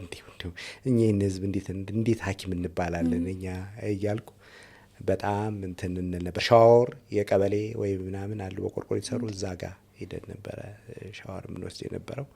ከአንድ ወር በኋላ ወደ አድዋ ሆስፒታል ተሻገርኩና አድዋ ሆስፒታል ራሱ እኔ ቀላል ቻሌንጅ አይደለም ያሳለፍኩት። በእርግጥ ባለቤቴን እዛ ነው ያገኘዋት እንጂ ኦልሞስት የተሰጠኝ መኖሪያ ክፍል ተብሎ የተሰጠኝ አልጋ ብቻ ነው የምታዘርጋው። ሻንጣዬን ከስር ነው የማረገው እና ልክ እንደገባው አልጋዬ ላይ ነው ማርፎ፣ ሌላ ምንም ነገር የለውም። እንደዛ ሁኜ ብዙ አመት ሰራሁ እዛ። መጀመሪያ 2 አመት ከሰራ በኋላ ጣሊያን ሀገር አንድ ትምህርት አገኘ፣ የትምህርት እድል አገኘው። የህፃናት ትምህርት አገኘውና ጣሊያን ሀገር ሄድኩኝ። በአንድ ካቶሊኮች ነበሩ፣ እድል ሰጡኝና ቦሎኛ የሚባል ጣሊያን ሀገር ውስጥ ሄድኩኝ። እዛ ቦሎኛ ወደ 1 አመት አካባቢ ተማርኩና እንግሊዝ ሀገር ደግሞ ትሮፒካል ሜዲሲን የአፍሪካ ሕክምና የሚል አይነት ትምህርት ተማር ሲል አይኔ ሀገሬ ነው የሚሄደው አልኩ። ምክንያቱም ያው አንድ ነገር አለኝ እኔ አሁን በጣም ኔቸርን ማንም ወዶ ፈቅዶ ጥቁር፣ ቀይ፣ ነጭ፣ ቢጫ ወይ ደግሞ የተለያየ ቋንቋ ነገር ማንም ኢትስ ኦል አባውት እግዚአብሔር የሰጠን ነገር ነው እና እኔ አንድ ጋናዊ ሐኪም እዛ የሚሰራ ለሚስቱ ጣሊያናዊት ናና ሊታከሙ ሄደው ጣሊያኖች ከፍተው ሲያዩት ጥቁር ሲሆን መልሰው ዘግተውበት ሲሄዱ ሳይ ለእኔ በጣም እንትን ነው እኔ እንዴት እንደዚህ ሰው ያደርገኛል? እኔ እንኳን ልታከም እንዲያውም አሁን ከጨረስ በኋላ አልማርም ብዬ ነው የወሰንኩት። ከዚያ እንግሊዝ ሀገር ስፖንሰሮች ልውሰድ ሲል ነው ወደ ኢትዮጵያ መልሱኝ ነው ያልኩት። እዛ ማረሳው ነገር እኔ ጣሊያን ሀገር ውስጥ አንድ የተቸገርኩት ነገር እዚህ ሲሄድ ያኔ ከዚህ ሲሄድ ተጋብዤ ጥሬ ስጋን በልቼ ነበር። የሰው ነገር እንግዲህ ያበሻ ነገር ጥሬ ስጋ በልቼ እዛ ምን ሆንኩኝ፣ ኮሶ ወይ ደግሞ ቴፖርም ያዘኝ እና እንዴት ላድርግ ማን ልጠይቅ? አሁን ሳስብ አንደኛዋን ስጠይቃት አይ እንዲህ አይነት በሽታማ ካለም ሆስፒታል መግባት አይፈቀድም አለች። ደግሞ አንዴ ምን አየው፣ ከቬትናም የመጡ ስደተኞች ልጁ ታሞ ቅማል ተገኝቶ አንዱ ክፍል ሆስፒታል አንዱ ዊንግ እንዳለ ዘጉት። በቃ ለነሱ እንደ የኔን ማየን ቢያገኙማ በቃ ዲፖርት ሁሉ ሊያደርጉ ይችላሉ ብዬ ዝም አልኩ። በኋላ ሳስብ ፋርማሲዎች ፈለግኩና እኔ ከአፍሪካ ነው የመጣሁት አልኳቸው ፋርማሲዎቹን እንጂ እና እኔ ከአፍሪካ አንድ አልቤንዳዞ የሚባል መድኃኒት መላክ እፈልጋለሁ፣ ሳምፕል ልታመጡልኝ ትችላል? አንይዘውም አሉኝ። ሳምፕል ልታመጡልኝ ትችላላችሁ ያልኳቸው፣ የስ የት ነው እንደዚህ ያልኩ እና እሺ ብለው ቀጠሩኝና እውነትም ታማኞች ናቸው። ሳምፕል ሰጡኝ። እግዚአብሔር ይስጣችሁ ብዬ ሳምፕሌን ዋጥኩኝ፣ ዳንኩኝ ልሻለሁና ጣሊያን ውስጥ የማረሳው ነገር አንድ እሱ ነበርና ሁለተኛ ደግሞ አንደኛ ማስታውሰው ጣሊያን እያለን ያው እኔ ኦርቶዶክስም ስለሆንኩኝ የአሳማ ስጋ መብላት ነው በኦርቶዶክስ ካልቸር እና ያን የአሳማ ስጋ አንድ ጓደኛችንን እዛ ያሉ ይጋብዙንና እኔ ብዙ አልበላምና እኔ አልበላም ምንም አላሰኘኝም አልኩና ጓደኛዬ ዲያቆን ነበርና እዛ አንድ ፋብሪካ ውስጥ ነው የሚሰራውና ሁሌ ይነግረኝ ነበር፣ እንዴ አምሳሉ እንዲያው ብታይ እኮ ነው የምሰራው ስራ ከክብደቴ በላይ የሆነ መዶሻ ይዤ እኮ ነው ስቀጠቅጥ ሞለው ይለኛል። ተሰዶ ሄደ ነው እሱ። ከዛ በኋላ አቀረቡለት ምግብ በላ። እኔ ብዙ አልበላሁም ነበር ያኔ በልቻ ስለነበረ። ከበላ በኋላ እንዴት ስጋው ይጣፍጣል እያለ ይበላል። በልቶ ከጨረሰ በኋላ ግን አውቀሃል አሉት መጡና፣ እሺ ይሄ እኮ ያሳማ ስጋ ነው እያለ ምን ጀስት በሳይኮሎጂ ብቻ እያስታወቀ ወጣና ያኔ በኋላ ነው የሚያወቅኩትና እንደ አጋጣሚ ሆኖ ሮተሪ የሚባል ክለብ ነበር ስፖንሰር ያደረገና የፈለኩበት ሆቴል መርጬ መብላት ይችላልና የታወቀ ምግብ ቤት ነበር የምበላው። እኔ ግን እየመረጡ ስለምበላ ብዙ አልቸገርም ነበርና እነዚህ ያው ያኔ እዛ ማስታውሰው ነው። ሌላ እዛ ጣሊያን እያለሁ ሌላ ብዙ ነገሮች አልተቸገርኩም። ግን አንዴ ያው እንትኖቹ ጋር ሮተሪ ማለት የሀብታሞች ክለብ ነውና የወጣቶች ሮተሪ አለ፣ የአዋቂዎች ሮተሪ ክለብ አለ። ከነሱ ጋር ኮምፒት ማድረግ በጣም አንዳንዴ ምክንያቱም እዛ ስንሄድ ራት ግብዣው ፈንድሬዚንጉ ላይ ሲኬድ በጣም እኔ እንትን ሸማቀቅ ነበር። በቃ ጃኬቴን ከኋላ አውልቀውልኝ ሲሰቅሉልኝ ኧረ እባካችሁ እግሬን ታጥቤ ማላውቅ ሰው ነኝ እንዴ ይሉ የተሻቀቅ ደግሞ እንዳልሳቀቅ ፈረንጆቹ ደግሞ እየመጡ አይዘው እያሉ በጣም ያበረታቱኝ ነበር። ቅርጫት ኳስ ይዘውኝ ይሄዱ ነበረ እና በጣም ጥሩ ጊዜ አሳልፍ ያለው 1 አመት። ከዛ በኋላ ግን ያው በማንነቴ ግን መደራደር ስለማልፈልግ ያው ወደ ኢትዮጵያ ተመልሼ መጣሁና ከዛ በኋላ ትንሽ እንደገና እዛው አድዋ ሰርቼ ወደ ሌላ ትምህርት ቀጠሉ እንጂ ቀጥታ አይደለም የገባሁት። ወደ 6 አመት ሰርቻለሁ። የኑሮ ልዩነቱ እንዴት ነበር ከጣሊያንና እዚህ ኢትዮጵያ? ሕክምናው በጣም ልዩነት በጣም ይለያያል። ሕክምና እኔ አሁን ነው እንደ ሲቲ ስካን፣ ኤምአርአይ፣ ኢኮካርዲዮግራፊ እንኳን እኔ በነበርኩበት ጊዜ በዚህ በተማሩበት ጊዜ ብርቅ ነበረ። እዛ ግን እንዲያውም ኦልሞስት የለም እንጂ እዛ በጣም ነው የሚለያየው። እያንዳንዷን ነገር ደግሞ አይንን እንኳን ሲያክሙ እኔ አሁን እየዞርኩ ነበር የማየዋን አይንን እንኳን ሲያክሙ የውጩን አይን የሚያክም ሌላ ነው መካከል አሁን ወደኛ ሀገር እየመጣ ያለው የሳብ ስፔሻሊቲ ፕራክቲስ ያኔ እነሱ የትና የት ደርሰዋልና በጣም ሪሰርችም ይሰራሉ፣ ምርምርም ይሰራሉ። ሆስፒታሎቻቸው በጣም ቢሊየን ዶላርስ የሚያንቀሳቅሱ ናቸውና የባለሙያው ብዛት የባለሙያው ጥራት ያለው በጣም ነው በቃና ይሄ እኔ አንድ የተገነዘብኩት እንግዲህ ይሄን ብማረው ምን ያደርግልኛል? እኔ ለሀገሬ አይጠቅማት። ምክንያቱም እኔ የመሄድን ፍላጎት የለኝም። ጓደኞቼ ከኔ ጋር ቤልጅየም እንደዚህ የሄዱ ልጆች ሁሉም ወደ ዩናይትድ ስቴትስ ኦፍ አሜሪካ ሄዱ ሁሉም።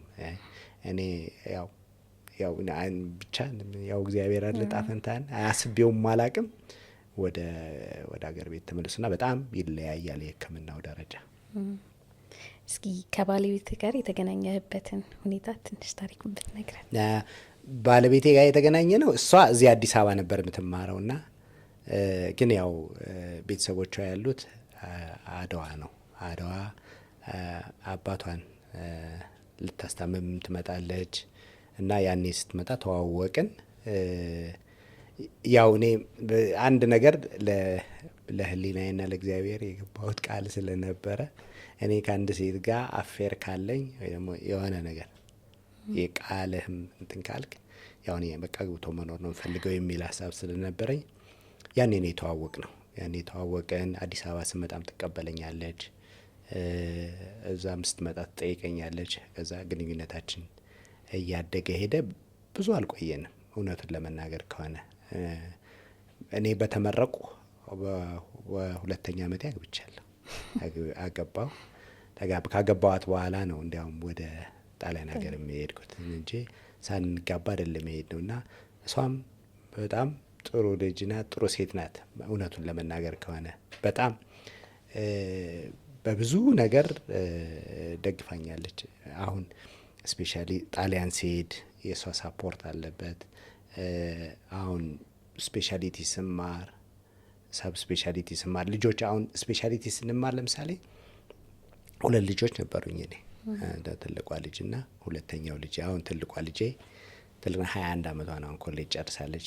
የእሷ ታናሽ አሁን 12 ክፍል ያለው እነሱ ይዤ ነው የተማርኩት እና በጣም እዚህ አዲስ አበባ ደግሞ ተመልሰ ወደ ቤተሰብ አይገባም እና ያው ብዙ ነገሩን ተሸክማ እዚህ እንድማር በጣም ብዙ ነገር ረድታኛለች እና ባለቤቴ ጋር የተገናኘ ነው በዚህ ሁኔታ ነው። ያው እንግዲህ ከተጋባን ወደ በ1992 በአበሻ ማለት ነው ሐምሌ 16 ቀን ኃይለ ሥላሴ ትለኛለች። እንዲያውም ኃይለ ሥላሴ ንጉሥ የሆነበት ቀን ነው፣ የኃይለ ሥላሴ ልደት ቀን ነው ትለኛለች። ያው እስካሁን አለን እግዚአብሔር ይመስገን። አሁንም ቢሆን በጣም በጣም ሳፖርት ብዙ ጊዜ እኔ ፕራይቬት ፕራክቲስም የግል ሕክምና የጀመርኩት ድሮ ነው። ጀነራል ፕራክቲሽነር ሞኛ አድዋ እያለሁ ጀምሮ ሰራለሁ እና በተለይ የማገኘውን ገቢ በደንብ ማኔጅ በማድረግ እሷ ያኔ ያገኘ ጀነራል ፕራክቲሽነሩን ያገኘሁት ገንዘብ መቀሌ ቦታ ገዝታ ቤት ስትሰራ የነበረ በኋላም ሽሬም ሄጄ ስፔሻሊቲ ክሊኒክ ከፍቼ በምሰራበት ጊዜ ያው የመንግስት ስራን ሳላዛባ ነው። ፐብሊክ ሆስፒታልን መተው አልፈልግም።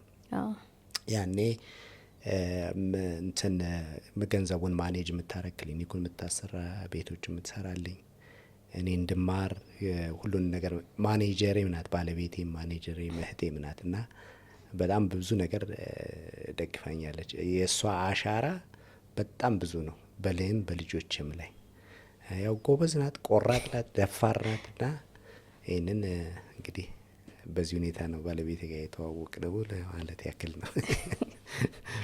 እና ስፔሻሊቲ ትሬኒንግ ወዴት ገባ? ስፔሻሊቲ ትሬኒንግ የገባሁት ጥቁር አንበሳ ስፔሻሊቲ። አንድ ነገር ግን እንዲያው ሳላስታውሳት እኔ አድዋ ካሳለፍኩት ኤክስፔሪንስ እኔ በጣም መጀመሪያ ተቀጥሬ አድዋ ያሳለፍኩት ኤክስፔሪንስ አንድ አሜባ የያዛት አሜባ ማለት ይከብዳል፣ ግን አሜባም ነበራት በጣም ተቅማጥ የነበራት ልጅ ያኔ ልጅ ነበርኩና አሟት በጣም አሟት። ሁለተኛው ቀን ነው ላይ ነው ሞተች። ከሞተች በኋላ ከቤተሰብ የባሰ አዘንተኛ ነው የሆንኩኝ። ማን የያዘኝ በጣም ነው ያኔ በቃ ፊል ያደረግኩት። ያለቀስኩት በጣም አለቀስኩኝ። ቤተሰቦቹ እንደ ራሳቸው ማልቀስ ተው እኔ ማጽናናት ጀመሩ። ከዛ ጊዜ በኋላ በቃ በጣም እያንዳንዷን ነገር ኮሽስ መሆን ጀመርኩ። በቃ ምክንያቱም መቼም የሰው ሕይወት በምንም ነገር ሊተካ የማይችል ነው። እውነት ነው። በምንም ነገር ሊተካ የማይችል ያቻውን የ24 ዓመት ጨዲ በፍጹም አረሳትም። በቃ በህይወቴ ውስጥ አረሳትም። ሕክምና ሳስብ እሷ ነች የምትመጣብኝና ግን ስንት ተስፋ ያላት ገና ልጅ ነች። ያ አይነት ነገር ካጋጠመ በኋላ በቃ ወደ የስፔሻሊቲ ትሬኒንጉን ልመጣልሽ ነውና ከዛ በኋላ እኔ እንዲያውም በህይወቴ ውስጥ በጣም ከባድ የሆነ ትምህርት ተምሬ ቻሌንጅ ነው ፌስ ማድረግ ያለብኝ፣ ህዝብን ማገዝ ያለብኝ በዚህ ነው አልኩ። ሰርጀሪ ነበር መጀመሪያ። እዛም ጀነራል ፕራክቲሽነር እያለሁ ብዙ አንዳንድ መለስተኛ ኦፕሬሽኖች እሰራለሁ። አፔንዴክቶሚ አዋልዳለሁ፣ በሴስ በመሳሪያ አዋልዳለሁ። በጣም ደስ ስለሚለኝ ለእኔ ህክምና እንደ እየተዝናናሁም ነው የምሰራበት እና ደስ እያለኝ ነው የምሰራው። ደስ እያለኝ ስለምሰራ አይሰለቸኝም። ግን በኋላ ግን ሳይ ኤችአይቪም እየመጣ ሲመጣ እኔ በህክምና ዓለም እውነቱን ነው መጋፈጥ ያለብኝ የሚል ነገር ወሰንኩና የውስጥ ደዌ ህክምና ገባሁኝ እንጂ በእውነቱ የውስጥ ደዌ ህክምና እኔ በነበርኩበትና ስፔሻሊቲ በምንገባበት ጊዜ ፈታኝ ነው። ዝም ብሎ አልጋ በአልጋ አይደለም።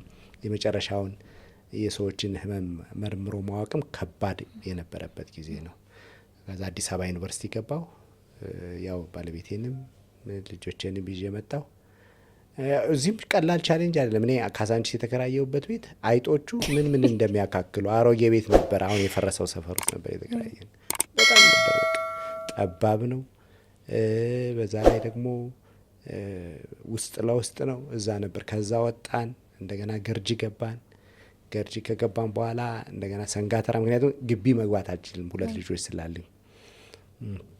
ስፔሻሊቲ በመማርበት ጊዜ የግድ እኔ ተመልሼ ከማንም ገንዘብ መጠየቅም ስለሌለብኝ ውጭም እየሰራን ነበር ምንማረው፣ ዲዩቲ እያደርን አሁን እንደሚያደርጉት ሬዚደንቶቹ ነው። ከዛ ከጨረሱ በኋላ ውሳኔ ነው የወሰንኩት። እኔ አዲስ አበባ ከተማ ውስጥ አሁን መኖሪያ ቤት ሳይኖረኝ ራሴን ሳላደራጅ አልመጣም። ባለቤቴ አይ እዚህ ተው ምን ቆይሻል ነው አንደኛ ቃል ገብቼ ነው የመጣሁት ትግራይም ብዬ። ከዛ ስፔሻሊቲን ጥሩ ነበረ፣ በጣም ጥሩ ነበረ። ያኔ ፕሮፌሰር ጀማል ነበር የሚፈትኑን። ጥሩ ጥሩ አስተማሪዎችም ነበሩ። አሁን ያሉ አስተማሪዎቻችንም አሉ። በጣም ጥሩ ትሬኒንግ ነበር። እንዲያው ትሬኒንጉ በጣም አስጨንቀው ነው ትሬን የሚያደርጉን፣ ግን ነጥረን ነው የወጣ ነው ማለት እችላለሁ። እና ስንሄድ እዛ የሄድንበት ቦታ በኮንፊደንስ ነበረ የምናክም የነበረው። ወደ ትግራይ ሽሬ ነው የሄድኩት በኋላ ተመልሼ እና እንደዚህ ነበረ ትሬኒንጉ ነው። ከዛ በኋላ ኢንተርኔቱን የሰራሁትም እዛ ሽሬ ነው። ሽሬ በጣም መንግስት ምሰራለሁ፣ የግል ምሰራለሁ። እዚህ እስክመጣበት የራሴን ቢልዲንግ ራሱ ህንጻ ሁሉ ሰርቼ ክሊኒክ አቋቁሜ ሰራ ነበረ እና እውነቱን ለመናገር ከሆነ ህዝቡንም ጠቅሜ ያለሁ፣ እኔም ተጠቅሜ ያለሁ። ግን ብቻዬን አይደለም፣ ባይላተራል ነበር ቤኔፊቱ። በጣም በጣም በሙያዬ ብቻ ሳይሆን በገንዘቤም በምንም በጣም አገልግያለሁና በጣም ያሳዝን ነበር እዛ የሚኖረው ታካሚ እና በተለይ አሁን ካላዛር የሚባሉ ሺስቶዞሚያሲስ እነዚህ አይነት በሽታዎች ነበሩ። አንድ ምክንያቱም አይታወቅ የጉበት ህመም ነበረና አንድ እንደ ራይ ይዤ የነበረው አንድ ትልቅ ቦታ ባገኝ ለምርምርም ለሕክምና የሚሆን ሆስፒታል ከፍታለሁ ብዬ አስቤ ነበር። ያው ግን የሀገራችንና የዓለም ፖለቲካ ተለዋዋጭ ስለሆነ ያው እኔም ሳብ ስፔሻሊቲ ለመማርም ጦርነቱ ከመጀመሩ ኦልሞስት አዲስ አበባ ገባሁ 6-7ኛ ዓመቴ ነው። እዚህ መጣሁ ቀጥታ ሳብ ስፔሻሊቲ ጥቁር አንበሳ ጆይን አደረኩ። ይሄ ነው ታሪኩ። አንተ አሁን ለረጅም ጊዜ ሕክምናን ስትሰራ ቆይተሃልና የሕክምና ጸባዩ ሲቀየር አይተኸዋል። ማለትም የዛሬ 15 ዓመት የነበረ ህመምና አሁን ላይ በቅርቡ ላይ ያሉትን ህመሞች ልዩነት አላቸው። በፊት በጣም የምታዩት የነበረው የህመም አይነት ምን ነበረ? በጣም ጥሩ ጥያቄ ነው። አሁን በእውነት እውነቱን ለመናገር ከሆነ የተለያዩ ሳይንሳዊ መላምቶችን ማቅረብ እንችላለን፣ ለምን የህክምና ይዘቱ እየተቀየረ መጣ የሚለውን ነገር። ግን እንደው የነበሩት የህክምና ስርጭቶች ስናያቸው በዛን ጊዜ ተላላፊ በሽታዎች ናቸው የሚበዙት። ኢቭን አሁን ከ20 ዓመት በማይበልጥ ጊዜ ውስጥ ቲቢ፣ ኒሞኒያ፣ ወባ፣ እንደዚህ ታይፎይድ የምንላቸው እነዚህ ተላላፊ በሽታዎች ትልቁን ደረጃ የያዙ እነሱ ነበሩ። በፊትም በነበረው ጊዜ አልፎ አልፎ ተላላፊ ካልሆኑ በሽታዎች እንዲሁ አልፎ አልፎ እንኳ የምናየው አስም እናያለን እና አልፎ አልፎ ተላላፊ ካልሆኑ በሽታዎች ስኳሬት በተወሰነ መልኩ አለ እና የደም ግፊት አለ እና ደግሞ በአፍሪካ ሮማቲክ ሃርት ዲዚዝ የምንለው የልብ በሽታዎችንም አልፈን እናይ ነበር። በውስጥ ደዌ በኩል እንዲያው በብዛት የሚታዩ ነገሮች እነዚህ ናቸው። አሁን እንዲያው ካንሰር ብርቅ ነበረ ያኔ እኛ ፕራክቲስ በምናደርግበት ጊዜ። ምናልባት የመመርመር አቅማችን ደካማ ስለነበረ ነው ወይስ ምንድን ነው ለማለት ሙሉ በሙሉ የመመርመር አቅማችን ደካማ ነው ለማለትም አያስደፍረኝም። የሕክምናው ወይ ደግሞ የበሽታዎቹ ትሬንድ ስርጭት መልኩን የቀየረ ነው የሚመስለኝ። አሁን ላይ የምናየው በብዛት ተላላፊ ያልሆኑ በሽታዎች በጣም እየጨመሩ ካንሰርን ጨምሮ በሚገርም ሁኔታ ነው የጨመሩት። ተላላፊ ካልሆኑ በሽታዎች እንደ በብዛት አሁን ካንሰር ቀላል አይደለም። አሁን ለምሳሌ ያክል አሁን እኔ ባለው ባስኩት ሳብ ስፔሻሊቲ ሙያ የሳምባ ካንሰር ብርቅ ነው። እኔ ስማር የሳምባ ካንሰር የስጋራ በሽታ የሚያመጣው ነው። የኛ ሶሳይቲ ውስጥ ደግሞ ብዙ የሚያጨስም የለም። አስበነውም አናውቅም። ዝም ብለን እንዲያው ስንማርም እንዲያው ለቁጥር ይግባ እንጠራዋለን እንጂ በሽታውን አናይም። አሁን ላይ በሚያስደነግጥ ሁኔታ ነው የምናየው። እድሜያቸው ገና ወጣቶች የሆኑ ከ30ዎቹ ጀምሮ ብዙ በሳምባ ካንሰር የሚጠቁ ደግሞ ሲጋራ ጭሰው የማያውቁ ግን የተለያዩ ተጋላጭነት ያላቸውን እነዚህን በጣም እናያለን። አስም የምንለው እየጨመረ ነው የመጣው። ሲኦፒዲ የምንለው ይሄ የአየር ቧንቧዎች ጥበት የሚያመጣና ትንፋሽ እጥረት የሚያመጣ በሽታ። ሌላ ቲቢ ራሱ ከዳነ በኋላ የሚያመጣቸው የሳምባ በሽታዎች በጣም እየጨመሩ ናቸው።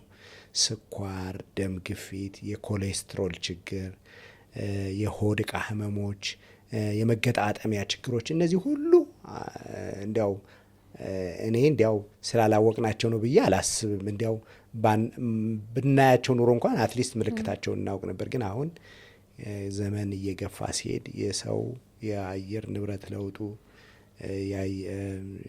የአየር ብክለቱ የሰው የአኗኗር ዘይቤ እየተቀየረ ሲመጣ የበሽታው ስርጭት በጣም በጣም እየተቀየረ ነው የመጣው። ያንኑ ያክል ደግሞ ያው የመመርመር አቅማችን እየሰለጠንን እየተቀየረ ነው ሕክምና የመጣው እና ብዙ የለወጠው ነገር አለ ብለህ ታምናለህ? በጣም አሁን እኔ በጣም ብዙ ነገር ቀይሯል። አሁን ለምሳሌ እንኳን አሁን እኛ ሳብ ስፔሻሊቲ አዲስ አበባ ዩኒቨርሲቲ ጥቁር አንበሳ የሳብ ስፔሻሊቲ ትምህርት እናስተምራለን። ብዙ ጊዜ ሰዎቹ ሳብ ስፔሻሊቲ ከመግባታቸው በፊት እንዲያው የሚያውቁት ይመስላቸዋል። አንዳንዱን በሽታ በደንብ የሚያውቁት ለይተው የሚያውቁት መስሎ ነው የሚሰማቸው። ልክ ገብተው መማር ሲጀምሩ እኔ እኮ ይላሉ ትንሿን የአስም በሽታ እንኳን ማውቅ ይመስለኝ ነበር፣ አለማወቄን ግን አሳወቃችሁኝ ይላሉና አሁን ይሄ በተለይ ከስፔሻሊቲም በላይ ሳብ ስፔሻሊቲ ትሬኒንጉ ይሄ የተለየ ስፔሻሊቲ መኖሩ በጣም ሕክምናውን በጣም አሳድጎታል እና ከሱ ጎን ለጎን አሁን ሕክምናውን ያሳደጉ አሁን እንደዚህ እንደ ላንሴት ጀነራል ሆስፒታል ሌሎችም የሕክምና ተቋሞች መከፈታቸውና የማህበረሰቡም የመታከም ፍላጎት ወይ ደግሞ የመታከም ንቃቱ እየጨመረ መምጣቱ ምርመራውን አሳደገው። ኢቨን እዚህ የሌሉትን እንኳን ናሙና ልከን ውጭ ሀገር ተመርምሮ የአንድ ሰው ምን እንደሆነ ችግሩን ማወቅ የምንችልበት ደረጃ ደርሰናል እና በጣም ነው ያደገው። እኔ አሁን ለምሳሌ አሁን እዚህ ላንሴት ጀነራል ሆስፒታል ስንሰራ ደስ የሚለኝ ነገር ምንም የሚያስጨንቀኝ ነገር የለም። አንድ ነገር ጋፕ ይፈጠራል ወይም ደግሞ ችግር ይፈጠራል ብዬ እንግዲህ የእግዚአብሔሩን ለእግዚአብሔር እንተውና እግዚአብሔር የወሰነውን ነገር ምንም አናረግም። ግን በሕክምና ሳይንስ ግን መደረግ ያለበት ነገር ይጎድልባቸዋል ታካሚዎች ብዬ አላስብም። በጣም እንዲያው እጅግ በጣም ጥቂት ነገሮች ካልሆኑ በስተቀር ምክንያቱም እኔ አሁን በሳምባ በኩል ትንሽ ልብ ከመሰለኝ የልብ ሐኪሞች አሉ። የልብ ሐኪም ደግሞ የሆርሞንና የሆርሞን ተያያዥ ህመሞች ችግር ካለ አለው እዛ ሐኪም የደም ከመሰለው የደም አለና ትንሽ የምታጠራጥር እንኳን ነገር ካለን በደንብ በዛች በሙያው የዳበረ እውቀትና ልምድ ካሉት ሰዎች ጋር ተባብሮ መስራቱ ሕክምናውን እጅግ በጣም አሳድጎታል። ሰርቪሱም በጣም ደስ ይላል። ደግሞ ሕክምና እንደ ሂሳብ አይደለም። 1 ሲደመር 1 2 አይደለም። በጣም ከተጻፈው በላይ ሊሆን ይችላል። በሽተኛው ላይ የምናየው ነገር የተጻፈው በሌላ በተለወጠ መልኩ ሊሆን ይችላልና በተለይ ደግሞ ደጋግሞ ታማሚን ማየት ታማሚን ጋር ብዙ ጊዜ ያሳለፈ ሐኪም ሲሆን በጣም ብዙ ነገር ያስተውላል። ብዙ ጊዜ ልምድን እንዳያናንቁ ሰዎችን የምመክራቸው ያ ነው። በተለይ ትንሽም ነገር ቢሆን ዳውት ካለ በዛ ቦታ ላይ ብዙ ጊዜ የሰሩ ሰዎችን ወይ በፎን ኮል ሊሆን ይችላል ወይ በአካል ማማከሩ በጣም የተሻለ ነው እና ይሄ ስፔሻሊቲ እና ሳብ ስፔሻሊቲ ትሬኒንግ በእውነቱ የሀገራችንን ሕክምና አሳድጎታል። እኔ አሁን እንዲያውም ማስበው ትንሽ ኢኮኖሚ ያዘን እንጂ በእውነት ሐኪሞቻችን የተሻለ አቅም የተሻለ የሙያ ፍቅር እና የተሻለ ብቃት አለን ብዬ ነው ማምነው። እውነት ነው። ላንሴት ላይ አንድ ታካሚ መጥቶ ሳይንገላታ ሁሉንም ምርመራ አግኝቶ ታክሞ መሄድ ይችላል። እስኪ ትንሽ ወደ አንተ እንመለስና ሰብ ስፔሻሊቲ ትሬኒንግ ላይ የሳምባና የጽኑ ህሙማን ሰብ ስፔሻሊስት ነው የሆንከውና ፈልገህ ሆነ የመረጥከው ወይስ ሌላ ምክንያት አለ? አዎ እኔ ምንድነው ፈልጌው ነው መርጬው ነው የገባሁት። መጀመሪያ ከትግራይ ወደዚህ ስመጣ ለአንድ በመሀል አዲስ አበባ ዩኒቨርሲቲ መቀጠር ስለፈለኩ ለ10 ወር ያክል አንድ ሌላ የግል ሆስፒታል ሰርቼ ነበርና ጓደኛዬ ነበረ አብሮኝ ትግራይ የሚሰራ የነበረ አሁን አሜሪካን ሀገር ነው ያለው። እሱም ሪኮመንድ አደረገኝና እኔ ደግሞ አየሁት። አንደኛ ይሄ ፐልሞኖሎጂ ኤንድ ክሪቲካል ኬር ፓርቱ ከሁሉም የውስጥ ደዌ ሕክምና የሚለይ አይደለም። የበለጠ እሱን እንዳዳብረው እንደሚያደርገኝ ያወቅኩና ደግሞ ቅድም ጠቅሼልሽ ነበር እኔ ቻሌንጅን ፌስ ማድረግ እፈልጋለሁ የሚል ያው እንዲህ ስል ያው እግዚአብሔር ይረዳኛል ብዬ ነው ማለት ያው የሰው ኔቸር ባይ ኔቸር ሰው ኮምፕሌክስ የሆነ ኔቸር ስላለው ሁሉን ነገር አውቀዋለሁ ማለት አይደለም። ግን ያው ፍቅሩ ካለ እግዚአብሔርም ካንተ ጋር ከሆነ ያው ቻሌንጅም ቢኖር በቃ ይታለፋል ብዬ ስላመንኩኝ ገባው።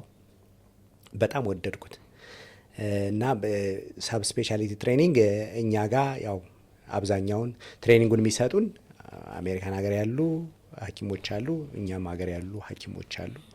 በትብብር በቅንጅት የሚሰራ ነው እና ኢስት አፍሪካን ትሬኒንግ ኢኒሽቲቭ ይባላል። አሜሪካን ሀገር ቤዝድ ያደረገ የመንግስታዊ ያልሆነ ተቋም አለ። እሱ ነው ይረዳናል። ይመጣሉ፣ እዛ ያሉ የአሜሪካን ሀገር ያሉ መምህራንም ይመጣሉ፣ እዚህም ያስተምሩናል፣ እዚህም ፕራክቲስ ያሰሩናል። እኛም ደግሞ አሜሪካን ሀገር ለተወሰነ ጊዜ ሄደን ደግሞ ትሬኒንጉን እንወስዳለን እና በጣም ጥሩ ትሬኒንግ ነበር። በጣም ወደድኩት። በተጨማሪም ደግሞ ጎን ለጎን ደግሞ የዚህ ትሬኒንግ ፕሮግራም ደግሞ ምርምርም አለበትና ምርምርም አብሮ ስለሚያሰራ ወደዚህ ወደ ምርምር ምዕራፉም ስላሻገረኝ እኔ ወድጀው ፈቅጄ በፍቅር ነው የተማርኩት። ለተወሰነ ጊዜ አሜሪካ ሄደ ትሬኒንግ ውስጥ መጣል። ያ ጊዜ እንዴት ነበር? ጥሩ ነበረ። ያው ብዙ ጊዜ ከዛ በፊት ውጭ የመሄድ ኤክስፔሪንሱም ስለነበረኝ መጀመሪያ አልተቸገርኩም። ግን ምንድነው መጀመሪያ አካባቢ የእነሱን ሄልዝ ሲስተም ለማወቅ የሚሰጡ ኦሪንቴሽኖች አሉ። ትንሽ አንዳንዴ አዳልትም በሆን ያኔ ስንሄድ አሁን ኤልጂቲቢኪው የሚባል የሆነ የጾታ ኦሪንቴሽን የሚባል ስልጠና ይሰጡን። እኔ አይገባኝም ነበር። ያው እንግዲህ ያደግንበት ማህበረሰብ የሃይማኖቱም ተጽዕኖ ስላለ አይገባኝም ነበርና እሱ ግር ይለኝ ነበርና የሆነ ለአንድ ሳምንት ያክል ሆስፒታል ውስጥ ለምደው እንደዚህ አይነት ትሬኒንግ በኋላ ግን ውስጥ ከገባም በኋላና ከሐኪሞቹም ጋር ከእንትኖቹም ጋር ከተገናኘን በኋላ ግን በጣም ጥሩ ነበር። እነሱም ደስ አላቸው። እዚህ ማናያቸው ምርመራዎች እንድናይ እድሉን ፈጠሩልን። እውነቱን ለመናገር ከሆነ በጣም ጥሩ ሆቴል ነበር ያስቀመጡን። ማሪዮትስ ነበር የሚያስቀምጡን የነበረው። ፖኬት መኒ ይሰጡናል። ዊኬንድ ላይ ከተማ ኒውዮርክን እንጎበኝ ነበር። ኒውዮርክ ስለሆነ የሄድ ነው፣ ኒውዮርክ ሜዲካል ኮሌጅ ነው የሄድ ነው እና ከተማዋን እንጎበኛለን። ጓደኞቻችን ሲጋብዙ እንደ ሌሎች ከተማዎችም ያው አክሰሰብል ስለሆነ አሜሪካን ሀገር ጥሩ ጊዜ ነበር። ጥሩ የትሬኒንግ ጊዜ ነበር። ጥሩም ኔትወርክ አድርገን የመጣንበትም ጊዜ ነበርና ደስ ይል ነበር። የእነሱ የሀገር የሕክምናቸው ሲስተም ወደ እኛ ባመጣው ብለህ የምትመኘው ምን ነበረ? እኔ አሁን እንዲያው ለምሳሌ ያክል እንዲያው ጥሩ ነው። አሁን እነሱ ትልቁ ደስ የሚለው ነገር ያው በጣም ትልቅ ኢኮኖሚ እንደሚፈልግ ነው ሕክምና የሚያሳዩ። እነሱ በጣም ሂውጅ ኢኮኖሚ ነው የሚፈልገውና አሁን ሳምባ ውስጥ እንኳን ቱቦ ለማስገባት የሚጠቀሙባት መሳሪያ እኛ ሀገር ብዙ ጊዜ ነው የምንጠቀምባት። እያጸዳን ስተርላይዘን ይወረውሩታል እነሱና እኔ መጀመሪያ ተሳስቶ መስሎኝ አንድ ቀን ተሳስተ ጣልከው ልሉሉ ሲዳዳ ሁለተኛ ሲደግመው ሳይ በኋላ ወጥቼ ጠየቅኳቸው። ጀስት ዲስፖዝ ነው የሚያደርጉት እነሱ እያንዳንዱ መሳሪያ። እንደዚያ ያክል ባንቀናጣም አንደኛ እንዲያው የማያቋርጥ ግብዓት ቢኖረን በጣም እመኛለሁ። ሁለተኛ እንዲያው እኔ በሳምባ ሕክምናና በጽኑ ህሙማን ክፍል ስለሆነ የሰራሁት በጣም የምመኘው ነገር አሁን ሳምባን አሁን ሲመረምሩ እነሱ የሳምባ ችግር ያለችባትን ቦታ ድረስ ደርሶ ናሙና የሚወስድ መሳሪያ ያላቸው ናቪጌሽናል ብሮንኮስኮፒ የሚባለው እሱን ብናገኝ እኔ በጣም ደስ ይለኛል። ምክንያቱም አንዳንዴ ናሙና ሰዎች ጋር ለመውሰድ አንዳንዴ የናሙናው ጥራት ናሙና ስንወስድ የምናደክመው ነገር አለ። ጥሩም ቢሆን የተሻሻለ ነገር ቢኖርም እሱን አንድ እፈልጋለሁ። ሌላ ደግሞ ሰዎችን በቀዶ ህክምና ሳይከፍቱ ደግሞ ህክምና ማድረግ ሳምባን ህክምና ማድረግ አለ። ኢንተርቬንሽናል ፓልሞኖሎጂ የሚባል የአየር ቧንቧ ሲጠብ ማስፋት እሱን እግዚአብሔር ፈቅዶ ትሬንድ በሆን ምናልባት እኔ እንኳን እድሜ እንኳን ቢገፋ እንኳን እንዲያው የኔን ኮሊጎች እንኳን ትሬኒንግ የሚያገኙበት ነው ኦፖርቹኒቲ እንኳን አመቻችቼ እንደዚህ አይነት ባለሙያ ኢትዮጵያ ውስጥ ቢኖር በጣም በጣም እመኛለሁ። በእርግጥ በሳምባ ህክምና በጣም ብዙ ኋላ ቀርተናል ለማለት አያስደፍረኝም። ጥሩ ነው ያለ ነው። አንድ ሌላ የቀረው ነገር የሳምባን ስራ ለመመርመር ወይ ላንግ ፋንክሽን ቴስት የምንላቸው የቀሩ ነገሮች አሉ። እነሱ ዲኤልሲኦ የምንለውን የሳምባውን የአየር ልውውጥ ለመመርመር የምናደርገውን ላንግ ቮሉሜስ የሳምባውን የአየር የመጠን አቅም ለመመርመር እንደዚህ ነገሮች በተወሰኑ ግብአቶች ማነስ አለመኖሩ ትንሽ ክፍተት አለ እንጂ ሌላ አብዛኞቹ ነገሮች እነዚህን ሕክምና ወደዚህ ብናመጣው ደስ ይለኛል ብዬ አስባለሁ። ኢንቴንሲቭ ኬር ዩኒት ላይ ጥሩ ደረጃ ነው ያለ ነው፣ ግን የሚጎል ነገር አለ። በጣም የተለያዩ የምናሟላቸው ነገሮች ብዬ የማስባቸው ነገሮች አሉ። በሽተኛ ሞኒተር የሚያደርጉበት፣ ሪከርድ የሚያደርጉበት፣ ትሪትመንት የሚሰጡበት፣ ሪስፒራቶሪ ቴራፒስት የሚባሉት የሚጠቅሙት እሱን ብዙ አንርቅም። አሁን በቅርብ ጊዜም በዚህ በጀነራል ሆስፒታል በላንሴትም ቢሆን በሌሎችም ቦታ ተግባራዊ እናደርጋለን ብዬ አስባለሁ። የተሻለ ነገር ማድረግ እንችላለን ኬሩን ብዬ አምናለሁ። በጣም ደስ ይላል። ቅድም ላይ ማስተማር ወዳለሁ ብለኸኝ ነበርና ለአንተ ተማሪዎች ምንድን ናቸው? ምን ማለት ናቸው? ለእኔ ተማሪዎቼ እውነት እንዲያው ብዙ ባለማድረግ የባስም ልጆቼ እንደ ልጆቼ ነው ማያቸው። በጣም ትንሽ ነገር እንዲያገኙ የምችለውን ሁሉ እንዲያው በጣም ነው የምጥረውና ደግሞ እኔ ሳስተምር በፍቅር ነው። ያው እግዚአብሔርም የሰጠኝ ስጦታ ስለሆነ በጣም ነው በቃ ተማሪ ግን አሁን ምንድነው አንዳንድ የሚከለክለን ነገር አለ። መቼም የምታውቁ ነባራዊ ሁኔታውን ማየት ነው። መንግስት ተቋም ውስጥ የሚከፈለን በጣም ጥቂት ገንዘብ ስለሆነ ያው እንደዚህ ጀነራል ሆስፒታል ላንሴት ጀነራል ሆስፒታል እንደምንሰራው ወጠን የምንሰራበት ጊዜ ስላለ ትንሽ በተወሰነ መልኩ ጊዜውን ይጋፋል እንጂ እኔ ተማሪዎችን በጣም እንደ ልጆቼ ወደፊት ደግሞ ተማሪዎችን የማያቸው እኔ ነገ ከነገ ወዲያ ከእኔ የተወለዱ ከአብራኪ የተወለዱ እኔንም ቢሆን ሊያክሙኝ የሚችሉ ፖቴንሻሊ የተሻለ ነገር ይዘው መውጣት ያለባቸው ዜጎች ናቸው ብዬ ስለማስብ ደስ ይለኛል። አንዳንዴ ተማሪዎችን ለማስተማር ብዙ ዋጋ እከፍላለሁ። እኔ በኩሌ አንዳንዴ እንቅልፍ ላጣ እችላለሁ ሳዘጋጅ ምን ስል፣ ምክንያቱም እዚህም ሰርተን ስንገባ ይመሻል። ቢመሽም ደግሞ ጠዋት ተነስቶ ደግሞ በሌሊት ተነስቶ ደግሞ ለእነሱም የምናስተምረውን ማዘጋጀት ያስፈልጋልና ማስተማር ኢዝ ኤ ብሌሲንግ። ለእኔ በጣም ነው ደስ የሚል፣ በጣም ነው የምወደው፣ ኢንጆይ የማደርገው። ያስተማርኳቸውን ብዙም ባልጠቅማቸው ግን ትንሽ ጠቅሜያቸዋለሁ ብዬ አምናለሁ። እኔ 1-3-4 ተማሪ አግኝቼ ነበር ከጥቁር አንበሳና የምትወደው ሐኪም ማን ነው ስል ዶክተር አምሳሉ ነበር የሚሉኝ ነበረና ያው በጣም ተወዳጅ ነህ። አመሰግናለሁ። በምታስተምርበት ጊዜ ያጋጠመህ ታሪኮች ይኖራሉ ከተማሪ ሳይድ? ሀይ የአሁን ተማሪ ጎበዝ ነው። ምን እንደሚናገር ምን እንደሚያደርግም አውቆ ይመጣልና እኔ እንዲያው በጣም እንዲያው ለታሪክ ወይ ደግሞ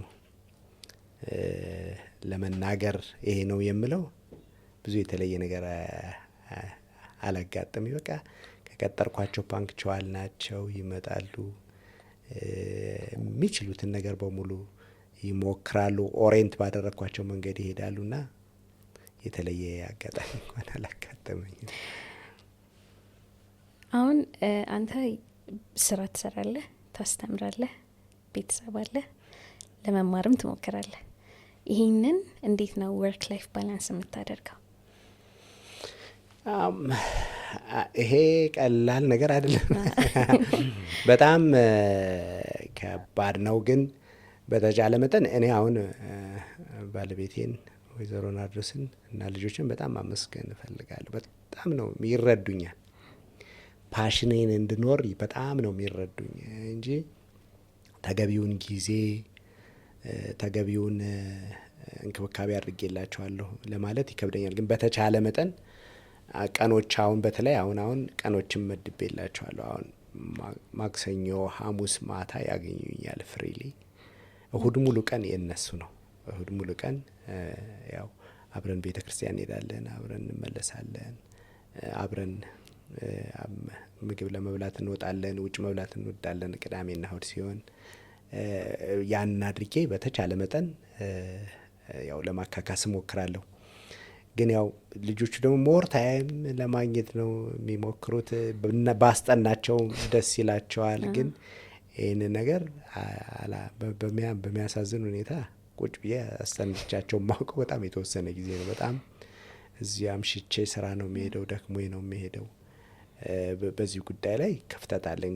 ግን በጣም ስለሚረዱኝ እስካሁን ባላቸው ፐርፎርማንስም ስላላሳፈሩኝ ግን ባለቤቴና ልጆችን ማመስገን እፈልጋለሁ። እና ባላንሱ ቀላል አይደለም። አዎ። በትርፍ ጊዜ ምን ማድረግ ያስደስታል? እኔ ምንድን ነው እኔ በትርፍ ጊዜ በጣም ትርፍ ጊዜም ብዙ አለ ለማለት አያስደፍርም። ግን ባለኝ ጊዜ ባይብል ማንበብ በጣም እወዳለሁ። ቤተ ክርስቲያን መሄድ በጣም እወዳለሁ። በቃ ዝም ብሎ ዲቴይል ስለ ላይፍ መመርመር ደስ ይለኛል።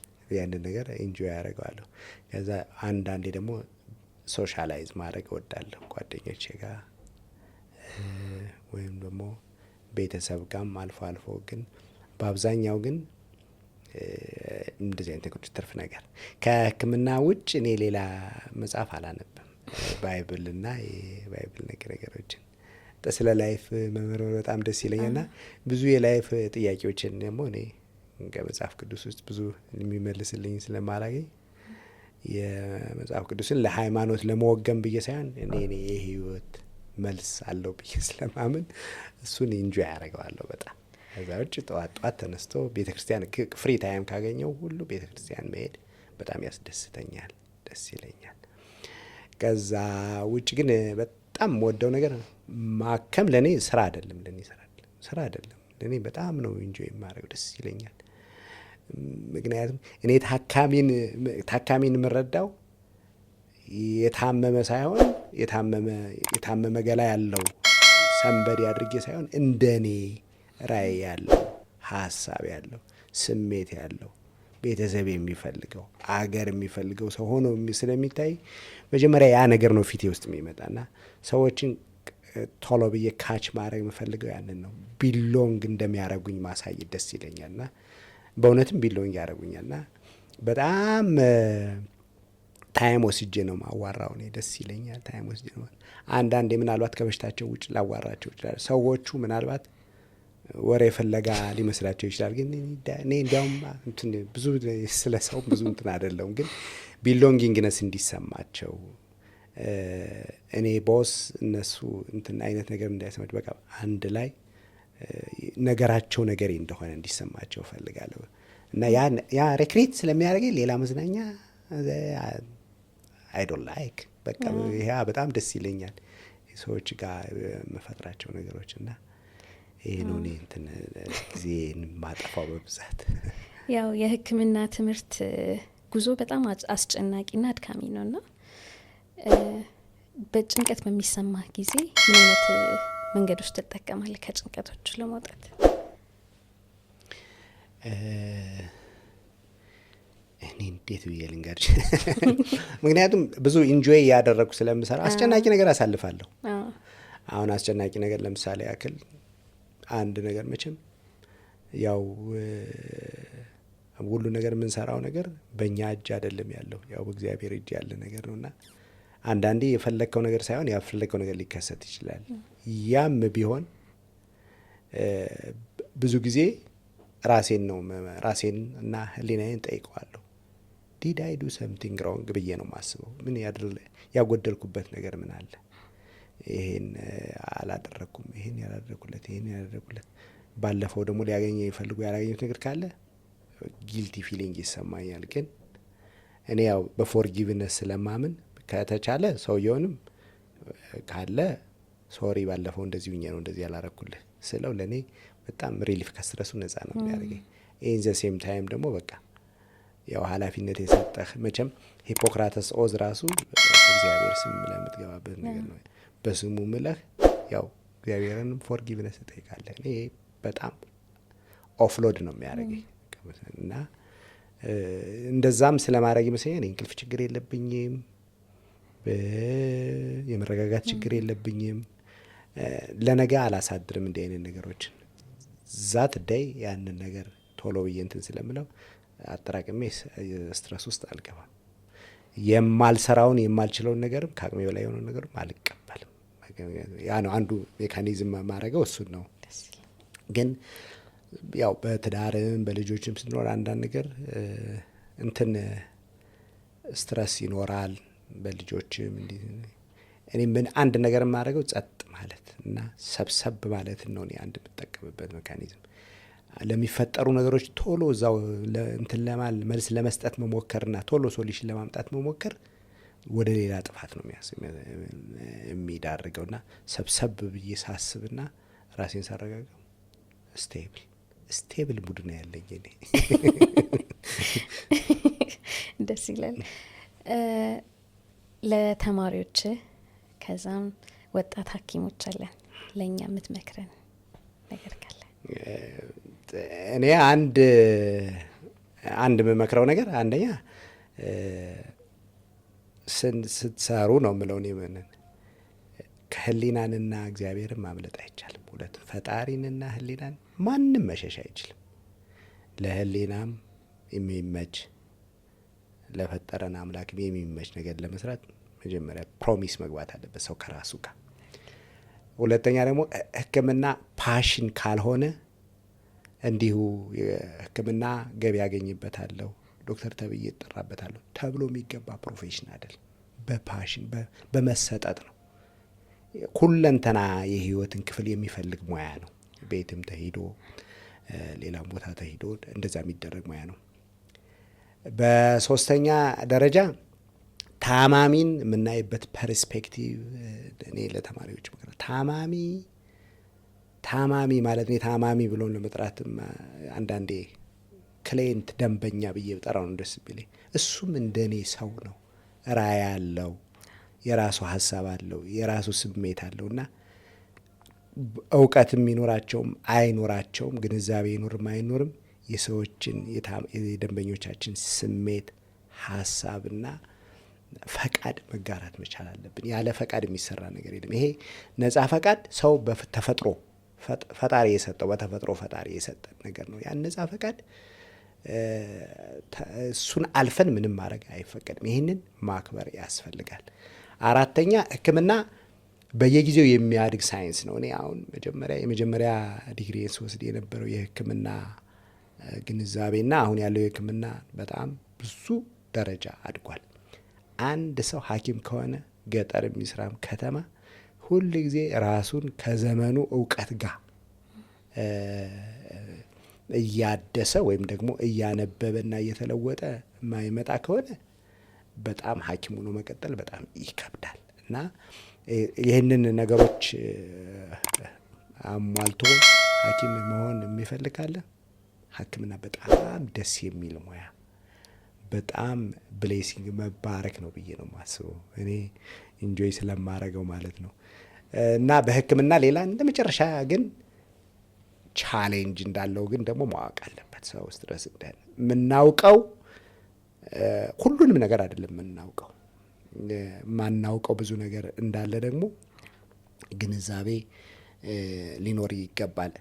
ሕክምና የደረሰበትን ነገር ደግሞ ለእያንዳንዱ ታካሚ በሚገባው ቋንቋ የመዳን ያለመዳን እድል በሽታው ያለበትን ደረጃ ያለበትን ደረጃ እርጋታ ባለበት በፍቅር ቋንቋ ማለት በለዛ ነው የሚነገረው። ብዙ አስከፊ በሽታዎችን ልናገኝ እንችላለን። ግን ብንነግረው ምን ያመጣል፣ ባክመው ምን ያገኛል፣ ዝም ብለውስ ምን ይጎዳል የሚለውን ነገር ሁል ጊዜ ቼክ ኤንድ ባላንስ ያለው ሙያ ነው። እያንዳንዷ ትንሽ የምትመስለውም ነገር ይህንን ነገር አገናዝበው እንዲሄዱ ለወጣት ተተኪ ሐኪሞቻችን እመክራለሁ። እኔ ኢንተርንሽፕ በነበርኩበት ጊዜ አስምና ሲኦፒዲ እየጨመረ የመጣበት ጊዜ ነበርና ለታካሚዎቻችን ብዙ ጊዜ ሲኦፒዲ ሲመጣ ሲኦፒዲ አስም የሚመስል በሽታ እያልን ነው የምንነግራቸው የነበረው። ዲቴይል ሳይንሱን ገብቶ ማስረዳት ትንሽ ይከብድ ነበርና በተለምዶ ሲኦፒዲ ወይም አስም የሚመስለው ህመም ምንድን ነው? ይሄ አስምና ሲኦፒዲ ተላላፊ ያልሆኑ የትንሹ የቀጫጭን የአየር ቧንቧ ህመሞች ናቸው።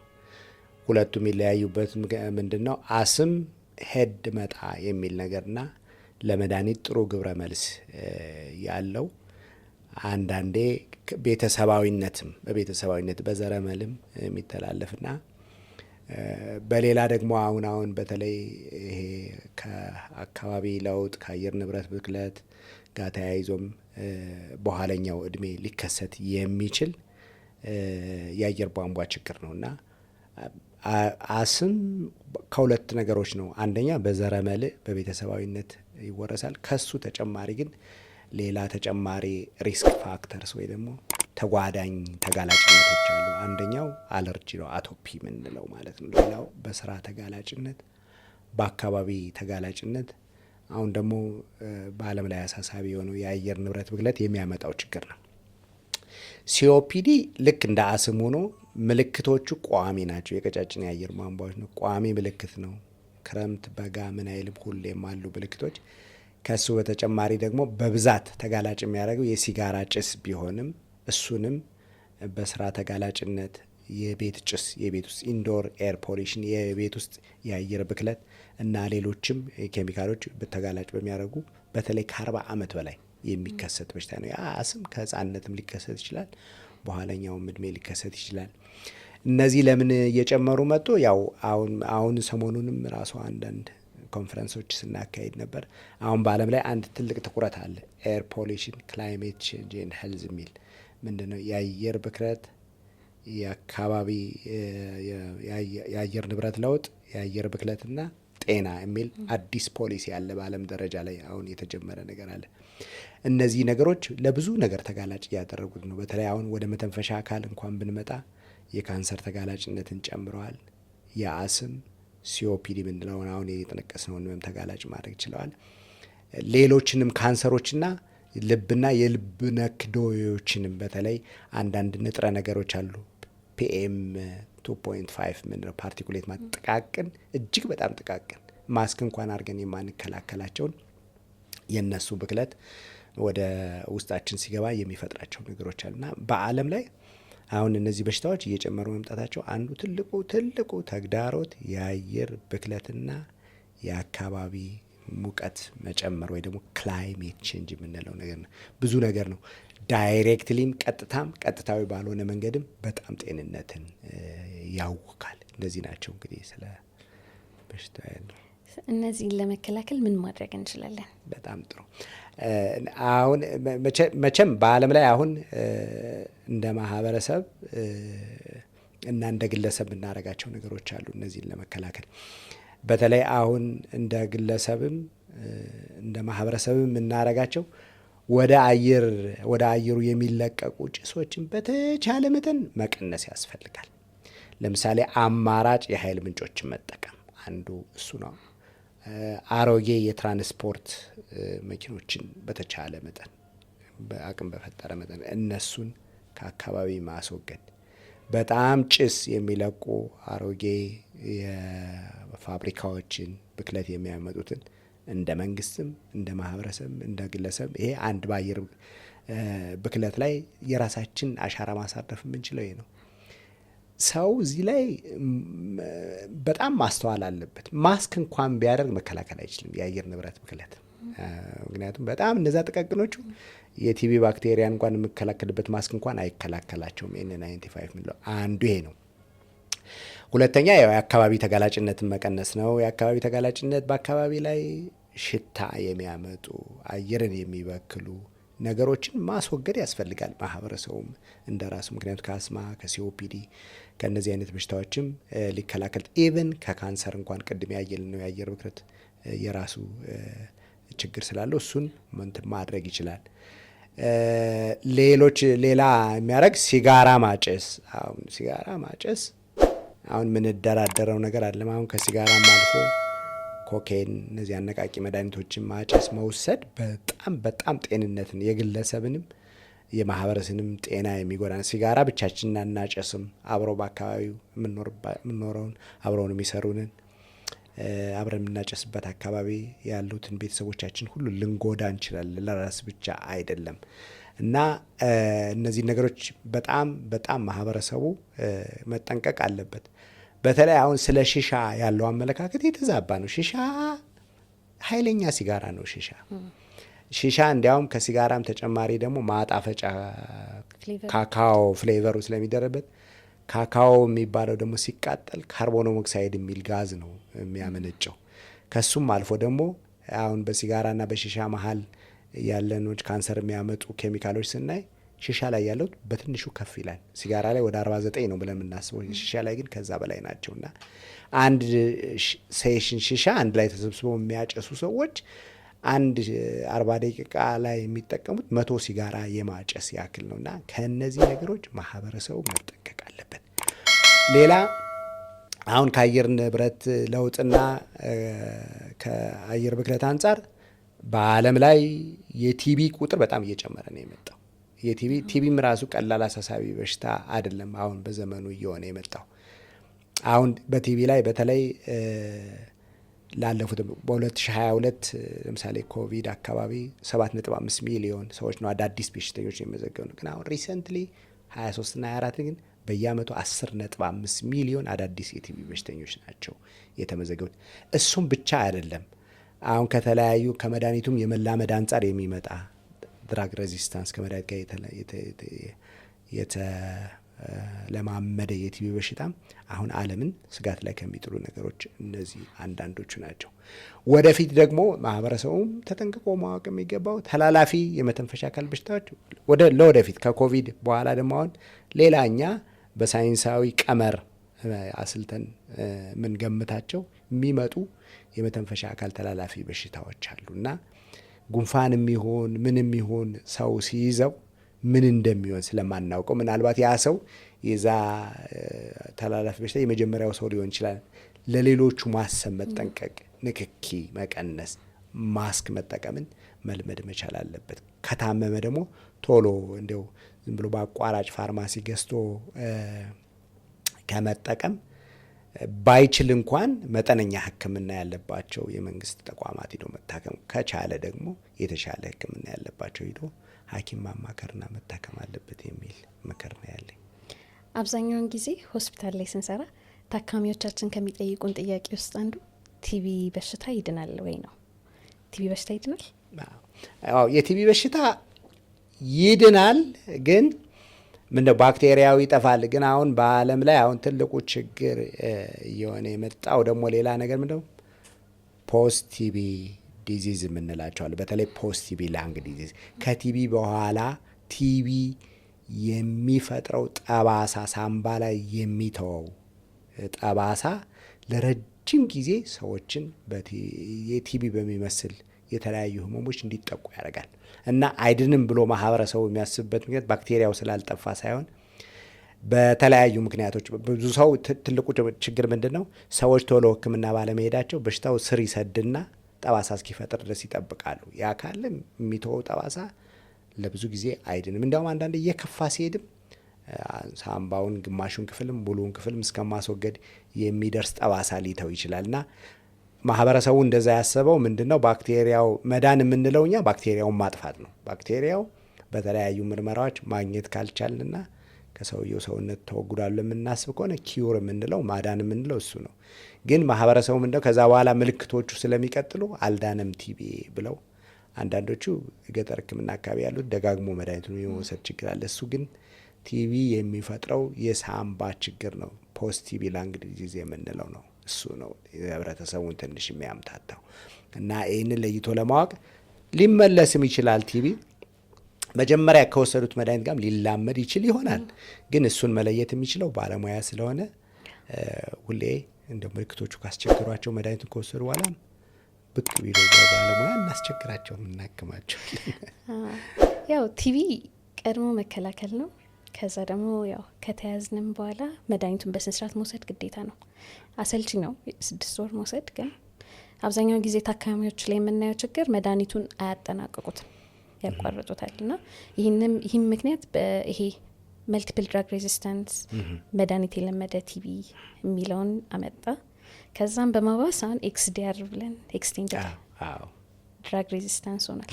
ይሄ የኤክስቴንደድ ድራግ ሬዚስታንስ ቲቢ ህክምናው ምንድን ነው?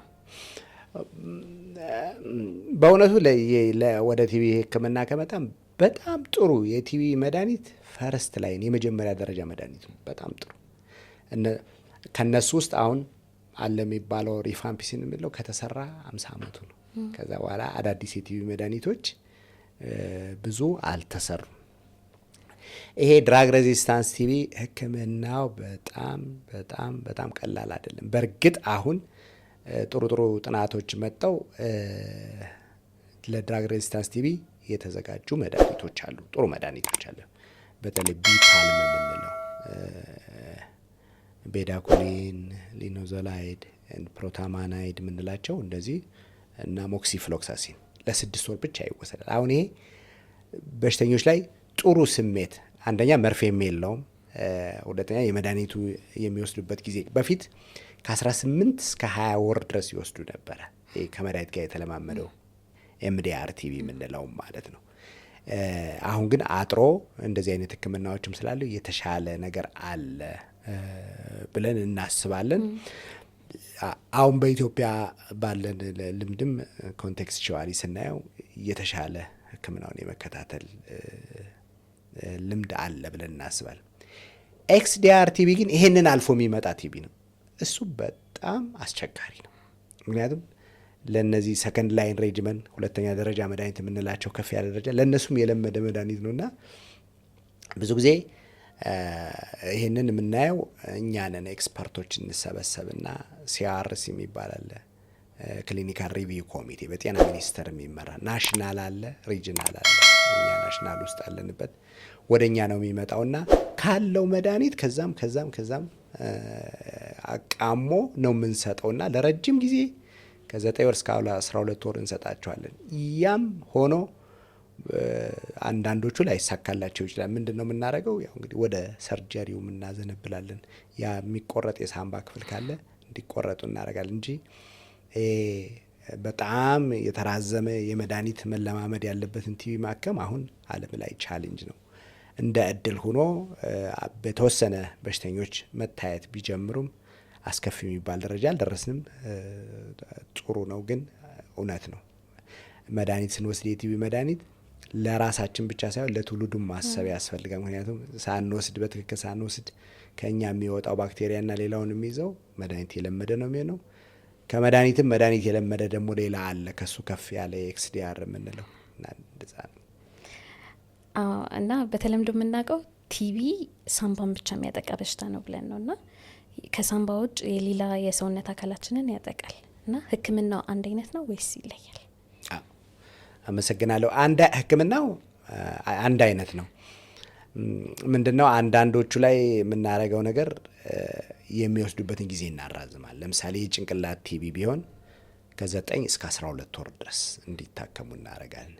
የልብ ሽፋን ቱበርክሎሲስ ፐሪካርዳይተስ የምንለው ከሆነ እሱም እድሜው እንዲራዘምና አንዳንዴ የልብ መሸፈኛው እንዳይጠጥርና የልብን ስራ እንዳያስተጓጉል ደግሞ አብረው ተጨማሪ የሚሰጣቸው መድኃኒቶች ሊኖሩ ይችላሉ።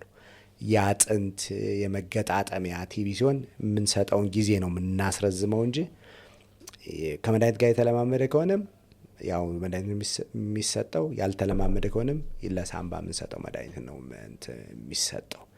እና ቲቪ ቀላል በሽታ አይደለም። ያው አሁን እንደገለጽሽው ነው። ሌሎችንም የሰውነት ክፍሎች ሊነካ ይችላል። አንዳንዴ ከሳምባ ውጭ ያለን ቲቪ መርምሮ ማግኘት ደግሞ በጣም ፈታኝ ነው። አሁን እንዲያው ታካሚዎቻችን፣ ደንበኞቻችን ሊረዱ የምፈልገው ነገር እሱ ነው። አንዳንዴ ባክቴሪያውን ከሳምባ ውጭ ሲሆን ማግኘት በጣም ብዙ ውጣ ውረድ አለው እና አንዳንዴ ባክቴሪያውን ሳናገኝም መድኃኒት ልናስጀምራቸው እንችላለን።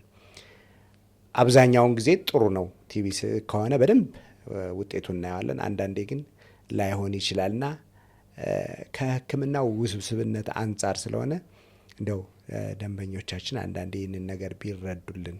ለምን አንዳንዴ ስለምሰማ ነው ቲቪ ሳይሆን ለምን ጀመረልኝ ብሎ በእኛ ቦታ ሆናችሁ ብታዩ እንዴት ከባድ ነገር ነው በሽታ እንደዚህ በተለይ ቲቪን ማወቅ አንዳንዴ ቀላል ነገር አይደለም እና ይህንንም እንዲረዱልኝ ይፈልጋለሁ። አመሰግናለሁ።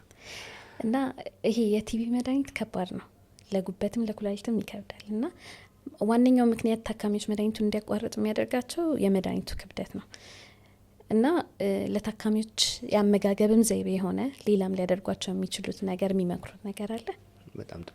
ብዙውን ጊዜ የቲቪ መድኃኒት ተጓዳኝ ችግሮች አሉት። እውነት ነው። አንዳንዴ እንቅልፍ ማጣት፣ ነርቭ መጠዝጠዝ ያመጣል። እሱን ለመከላከል አብረን የምንሰጠው ፓይሪዶክሲን ስላለ አሁን እሱ ብዙ ችግር የለም። በተለይ የጉበት መቆጣትን የጨጓራ ላይ ሲወሰድ ደግሞ መታወክን ግን በጣም ብዙም ታካሚዎችን የሚያስቸግራቸው እሱ ነው።